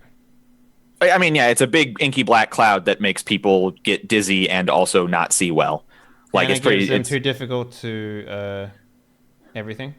Which is no, not everything. Yeah. I don't think it's everything. Making it nearly impossible to accomplish anything. That's not a mechanical thing. That's a line of flavor text. No, it's in the system. It says system. So +2 difficulty as per blind fighting on page 274. 10 Desperation. Additionally, being surrounded by the Shroud of Darkness reduces stamina-based dice pools by 2. The Merc smothers and agitates victims. The effect is not cumulative with shadow play. Targets asphyxiated per shadow play if they reach 0 stamina. Each additional success doubles the diameter. The cloud may be invoked, blah, blah, blah. Target mass extinguishes light, muffled sounds. Those within the cloud lose all sight and feel as though they've become immersed in pitch. It's nearly impossible to accomplish anything. +2 difficulty as per blind fighting on page 274. Okay, so let's just look at blind fighting on page 274 and see what that says, because I think it probably only has to do with fights, like punching. Stop breathing into the mic, dude. Seriously, dude. Breathing right into it. I'm nowhere near my mic. It's weird. Yeah, but I hear breathing. It's weird, unless it's wreckage. So it's not me because I hear it. And I don't hear any Hux breathing. and Tuesday are both muted. Hear it, yeah. anyway, Is there somebody else in here? Hi, it's me. Rodney? Rodney! So yeah, Rodney, I called him. Yeah, I'm going to do that. I think. And it's Staging attacks while blind or in pitch darkness incurs a -2 difficulty, and range attacks cannot be accurately made at all. So yeah, it's for fighting moves, not for anything, which is relevant because like Well, it you also won't reduces stamina. So you won't be able to, for example. plus, if they're mortals, they have to make a courage roll. They're not mortals. Well, one of them, some of them might be, but Sin Eaters are not mortals. All right, I'm gonna make this affect the entire room if I can.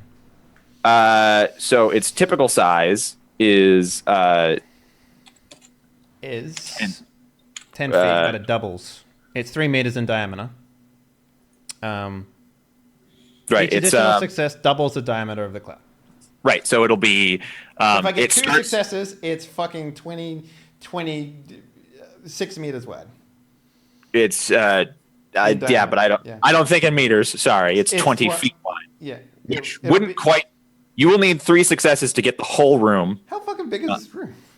It's pretty big. It's like a. Are you saying it's more than 12 meters across? Is that what you're saying? It fit 10 people around a stone table comfortably, and there's a door on either side, and there's like sconces and stuff. It's like a big. meters is like the size of an apartment. 30 feet, which is how I'm imagining it, is, yeah, I see what you're saying, but it's also like the diameter. So the thing is, it doesn't do it gradually. It's probably more like 25 feet in diameter, not like 30, but still. Okay. All right. Anyway, but even if you only get 1 success, you'll be able to put one of these groups completely in. Wreckage. I'm putting willpower into this. Okay, so you're going to do a willpower ahead of time. So now it's 1 success for sure. Manipulation occult. Difficulty 7. Yep, all of those things you just said.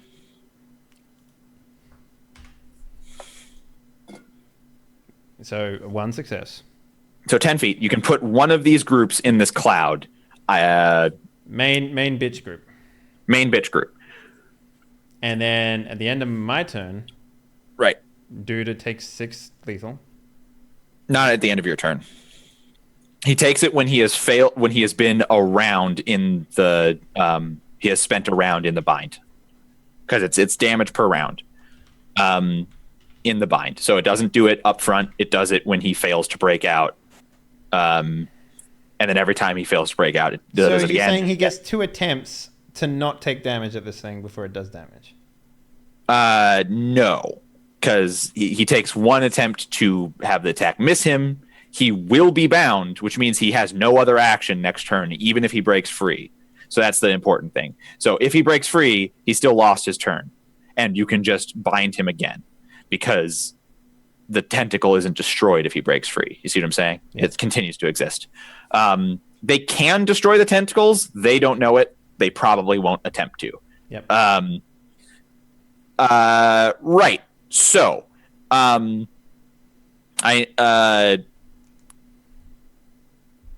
Maria, Yo.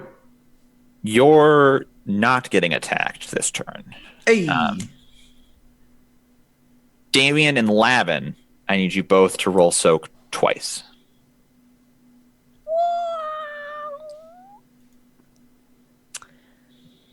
How do I roll soap? Stamina. It's just your stamina. Oh, okay. If you have fortitude as well, but I doubt you do. So. I do have fortitude. So Okay. stamina and 4 fortitude. successes. Each one is individual, so it's 2 and 2 is important. So you will take 2 lethal, Me? Dave. Yep. Okay, can I soak one of those lethals, please? No, With blood. those were your soak rolls. With blood? With additional blood. Yeah, if you want to spend additional blood, you're always allowed. Do I get to add fortitude to my roll, or is there not a way to do that? Do you Do you have have fortitude? I have 1 dot in fortitude. Then Oh yeah, then it goes on top of your stamina, so you roll that many dice instead. So it'd be stamina plus your fortitude. Yeah, it's always stamina plus fortitude. If you have fortitude, which I forgot that you even had access to. Fortitude's Okay, nuts. so I'm gonna I'm get it. roll. That's 4 points total. So am I Yep. just I rolling- have it. 4 dice. Roll some kind of. You can roll charisma for all it matters, because that's 4 dice. Oh, I see. Or you could just roll stamina plus 2. Plus 1. I don't know how to do the. Just put the a 1 plus. in the pool mod. You've done it before. Oh, Yeah. okay. And when you need to do negatives, you just put negative whatever number. So Cool. Okay. All right, 2 successes and.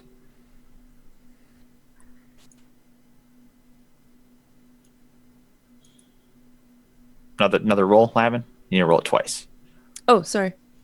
I heard your and I was like, and he's rolling to hurt me. Yep. All right. You also take 2 lethal. These are just dudes with knives knifing you. And lethal is the backslash. Yes. No, it's the X. Sorry. it's The X. Okay. the backslash is bashing.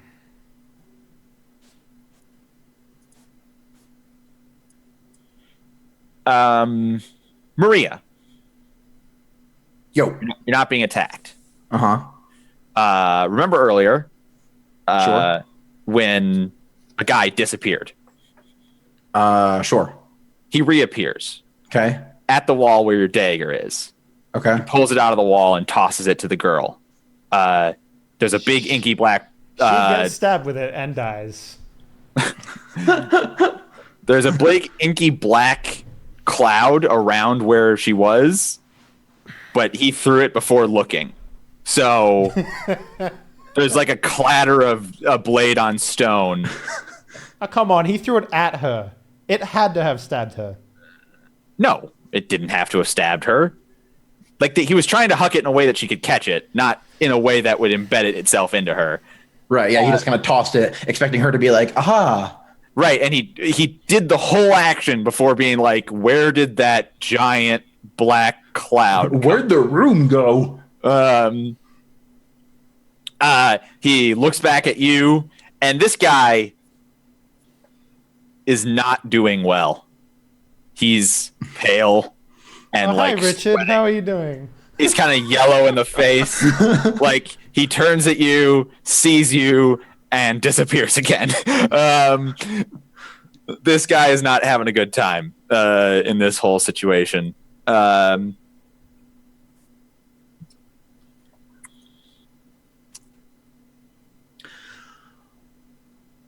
I can't do my thing. Dude, fucking grab a fucking steak and do it.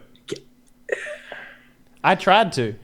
On my turn, I'm gonna do a thing when it's my turn. I'm gonna do a thing. By the way, that Goober guy, he's completely held right now. What? I'm sorry. But yeah, Simon is held. He's in a grapple. Oh, okay, cool. Got it. Which, that means he is. Yeah, that's the fucking problem with grapple. Yeah, I think he's helpless, except for maybe to a grapple attack, which is dumb. That's what he's focused on, right? Well, yeah. Well, so I think, again, with the incredible complication of grappling, I think he's considered no until I can to escape. I love how the index in this game is like grapple, see, clinch, held. It's like, okay. Yeah, it's fucking. Come on. 278. Okay, hold right. Rather than injure the subject on a successful, the attacker at that time until she realizes it remains immobilized. Okay, now I need to look up immobilized. So it sounds like immobilized, can't move, and then like I'm wondering if he still gets a grapple check against you to if you try and grapple him, which I'm trying to figure that out. Yeah. Because is okay. I love how the Arms of Abyss is like, it constricts foes, but there's no other fucking word about constricting. All right. We found it. Okay. Immobilization, you get 2 additional dice to your attempt to grapple him. So okay. That's pretty good. Yeah. That like it's not complete helplessness, which I think is it previously was in some systems. This guy's going to take 6 lethal at the end of this round, so which is true. Which could probably just kill him. Yes. No, he's got the same health pool as you guys. All entities, unless they have something that gives them more, have the 7 boxes. So if he takes 6 lethal, that wouldn't be enough on its own. No, I guess I could just attack him then, or something. It's possible. But yeah, so. Well, and also, I mean, you guys don't know. You're not talking back and forth. My tentacle's going to do 6 damage, and people only have 7 health. Like, he's in a bad time in the tentacle. Importantly, is it my turn? You go at the top of the turn order. Some things that you can't see occur in the cloud. Let's see how those things pan out. Let's see, it's -2.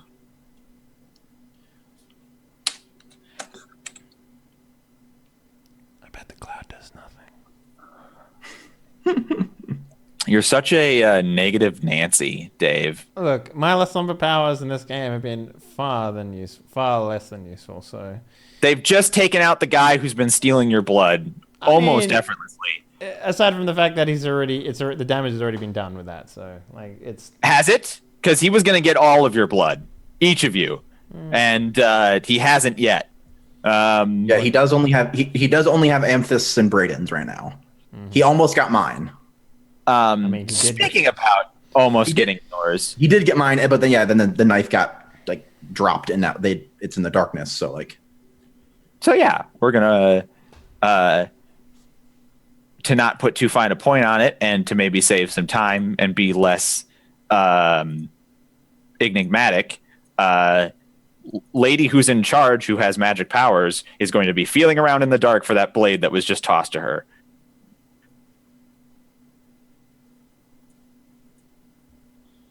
-2. It also increases the difficulty, doesn't it? Does it? Yeah. Pretty sure it makes it 8 difficulty. Rather than removing the dice, it makes it more difficult, I'm pretty sure. No, it says -2 dice to any action. Okay. Is there another line that says it makes increased difficulty? Because I don't see that. +2 although, difficulty. even if that was the case, she still would have gotten a success. Because she had an 8. And she also would have had 2 more dice instead of 2 less dice. Right. So it is your turn, Maria. Okay. Would it be an action? Because my arm is very bloody right now, right? Yes. Because of the wound. Yes. Would it be an action to like fling my arm like this at where the invisible dude was? I see what you're saying. No. Okay. Just gonna throw blood at him. Yes. So you do that. It's super clever. There's a whole arc. It doesn't hit anything. Fuck. You aren't aware. I know what he's doing. I'm not yeah, gonna say Dave knows what he's doing, but it is not invisibility. He's not the invisible man. It's not and he can't throw. invisibility. Basically, do you mind if I say? Because I'm going to say. Go ahead. Yeah. There's two planes of existence. He's in the other plane of existence, basically. Oh. So. There's a version of reality that's like the ghost version, and Sin Eaters can drop into it. Yep. Okay. If they have a certain power, God, they can. what do vampires look like in that? They probably look fucking gross. Vampires look like corpses. And also the reason that even if you guys hadn't, this is the other thing about Sin Eaters can tell how someone is going to die by looking at them. Yep. They can also inherently tell that someone's dead. So if I go up to them, they can tell they can tell how a corpse died too. Mm-hmm. So when you guys burst into the room, Dave was like, "Oh, I'm showing my fangs and waving around." They also would have just immediately known those 4 people have been dead for 2 weeks. Mm-hmm. So they're vampires. Okay. So I am going to, since that, I'm just swing my arm in like a attempt to do that. It just hits the ground and it's like shit. And so then I just move to blood tentacled dude. Mm-hmm. Since, well, actually either one is going to be a thing. So you're gonna get 2 additional dice for whatever you do to him because he's immobilized. Okay. So if it's the attempt to grapple him and turn him into a puddle, I'm not going to do that because I would like to keep my blood. Oh, good point. So you just want to melee attack him? Yeah. So I think I'm just gonna go up and chop him. All right. So that means you get to 2 additional dice on that. 5 successes. Okay. And what is your strength right now? Is it still 5? 5. Yeah. Oh yeah. His dead. Oh yeah. You just run him through, and he's completely dead. Okay. He is motionless and still. In fact, there's a much better sign that he is dead than just the fact that you run him through. All of his cool like blood floating in the air stuff, like it just falls all at once like rain. All of a sudden hits the ground. I forgot he was hurt already. Yeah. Oh, he was. Shit.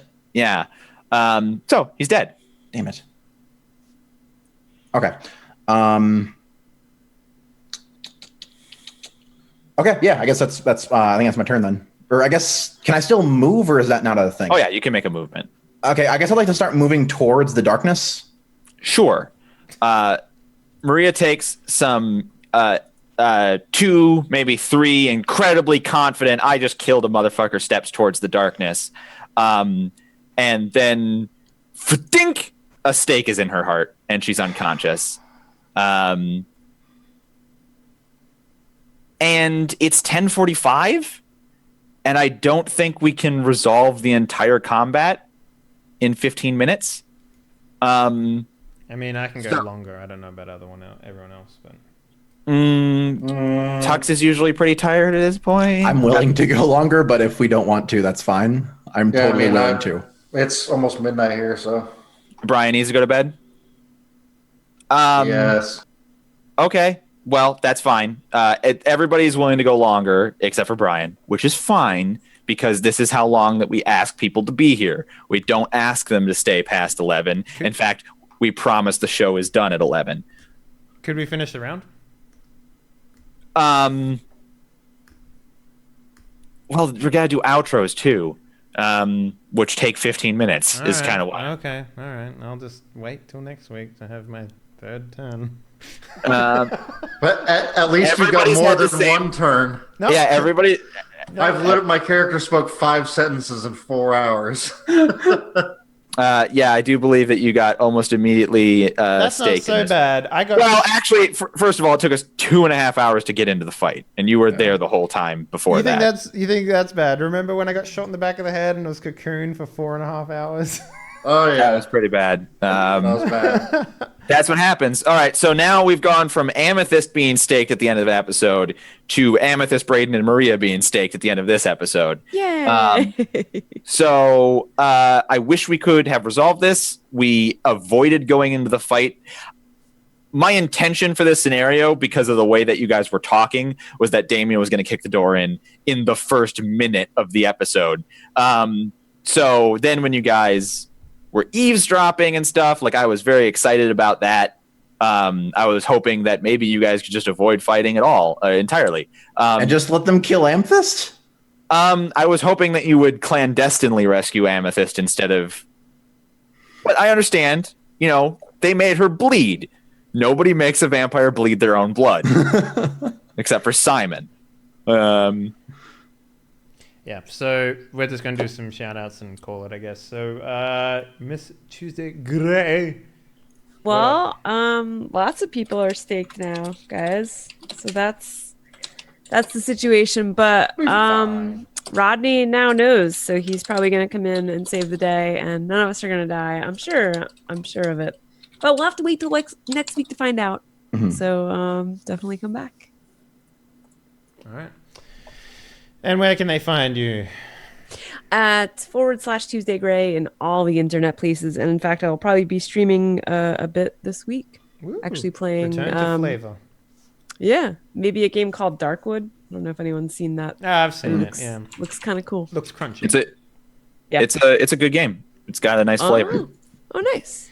It's are you into like weird body horror stuff?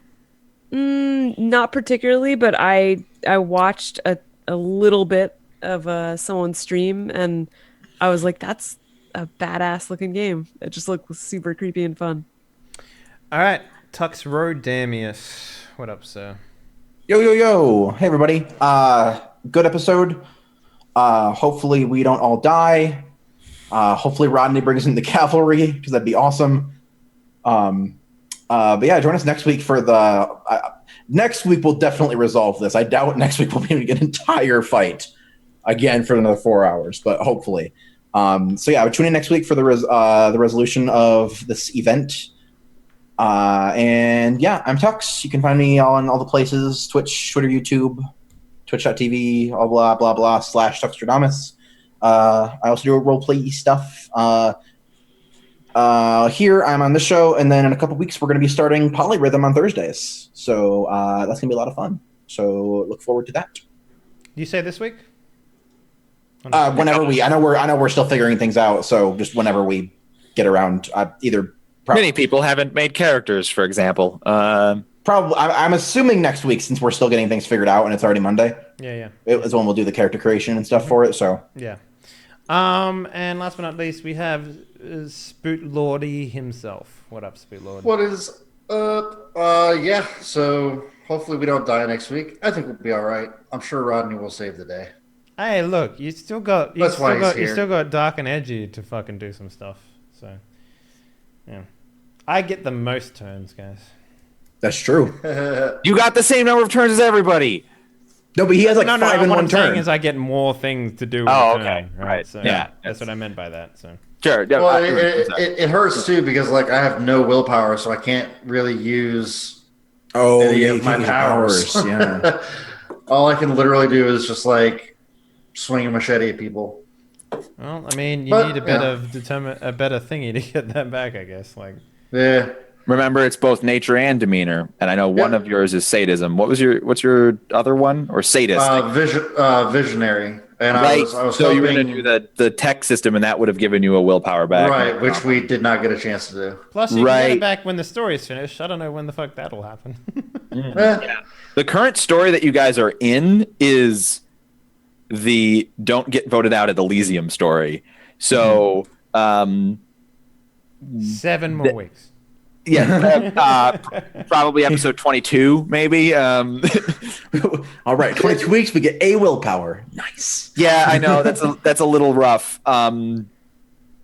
Like I'm if for okay, well, you know, I'm actually cool. I like having nature and demeanor. Like as long as you can push it, like I'm capable. Like and we can change it too. So like if you have one that you don't like or isn't really fitting your character more, you can just change it to one that you actually think you can push.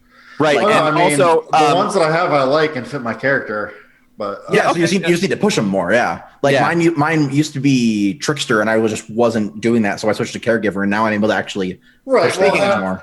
And I mean, I am pushing them. It's just that unfortunately, like when they get pushed, like the story has turned to where that can't happen.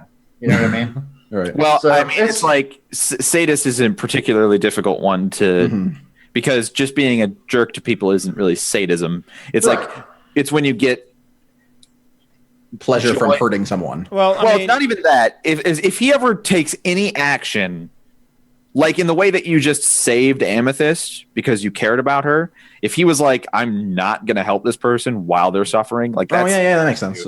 like if he derives pleasure in some way from the suffering of others, and in some way that made him make a decision and choose a different action, that would be how he got a willpower from it. But I am sort of feeling like that's incredibly difficult one to get into a scene. especially I might take a look at that in one.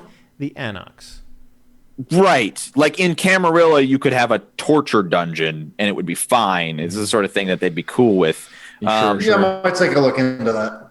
And I'm not asking you to change your character, but I do think that there are other natures and demeanors that you have played that you could like I think there's probably one for you know, in the way that you've been sort of socially inept.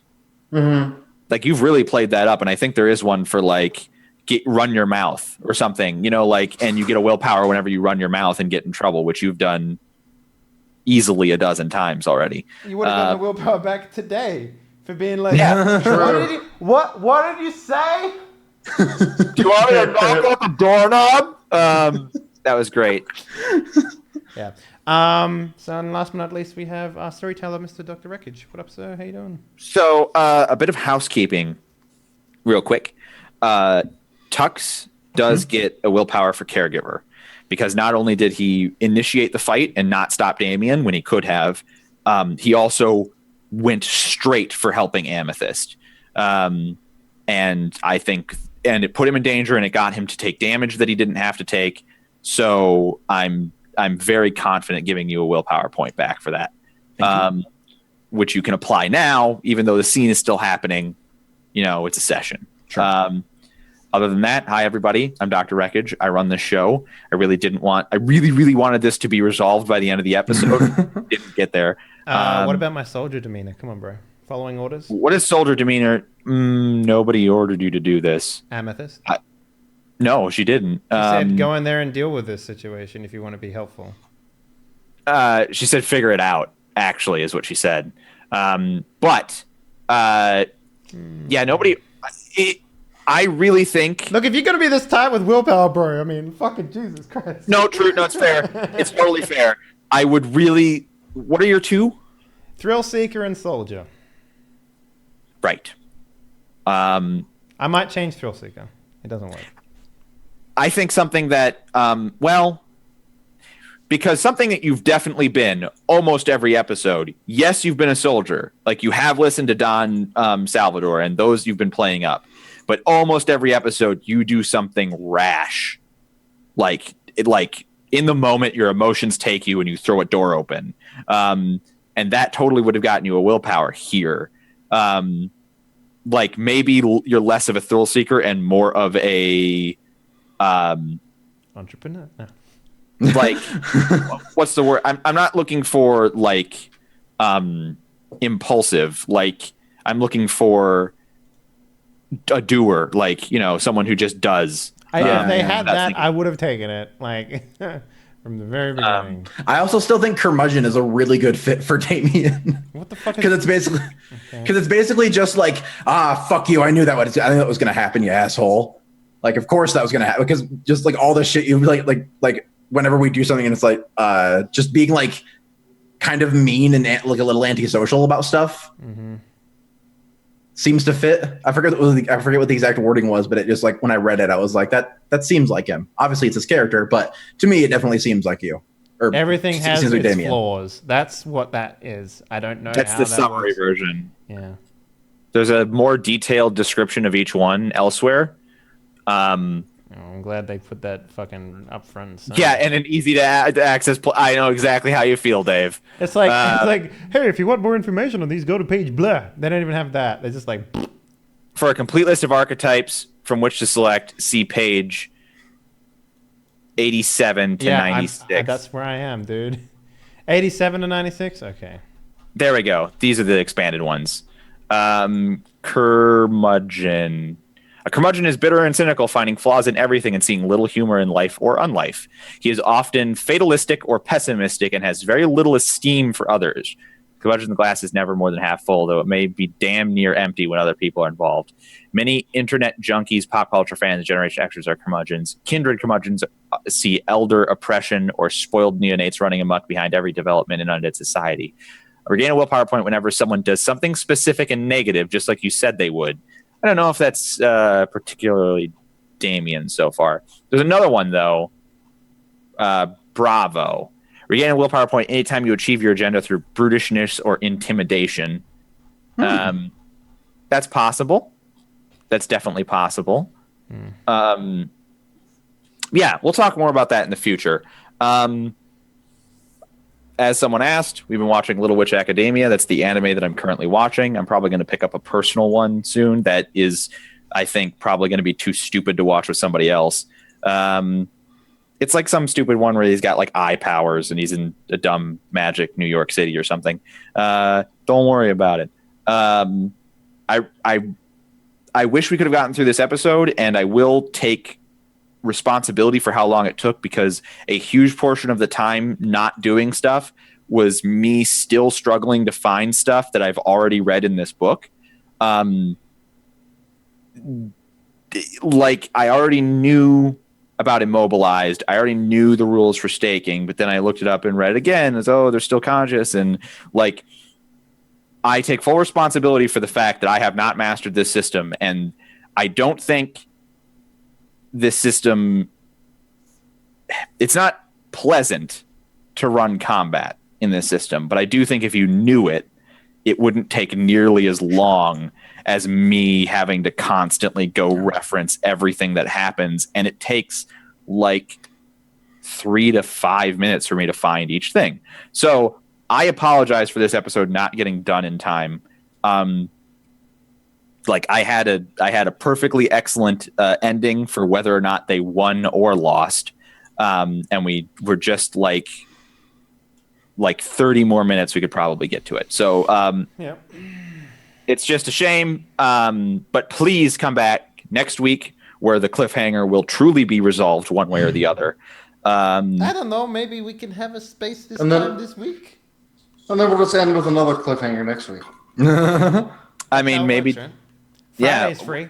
Let's talk.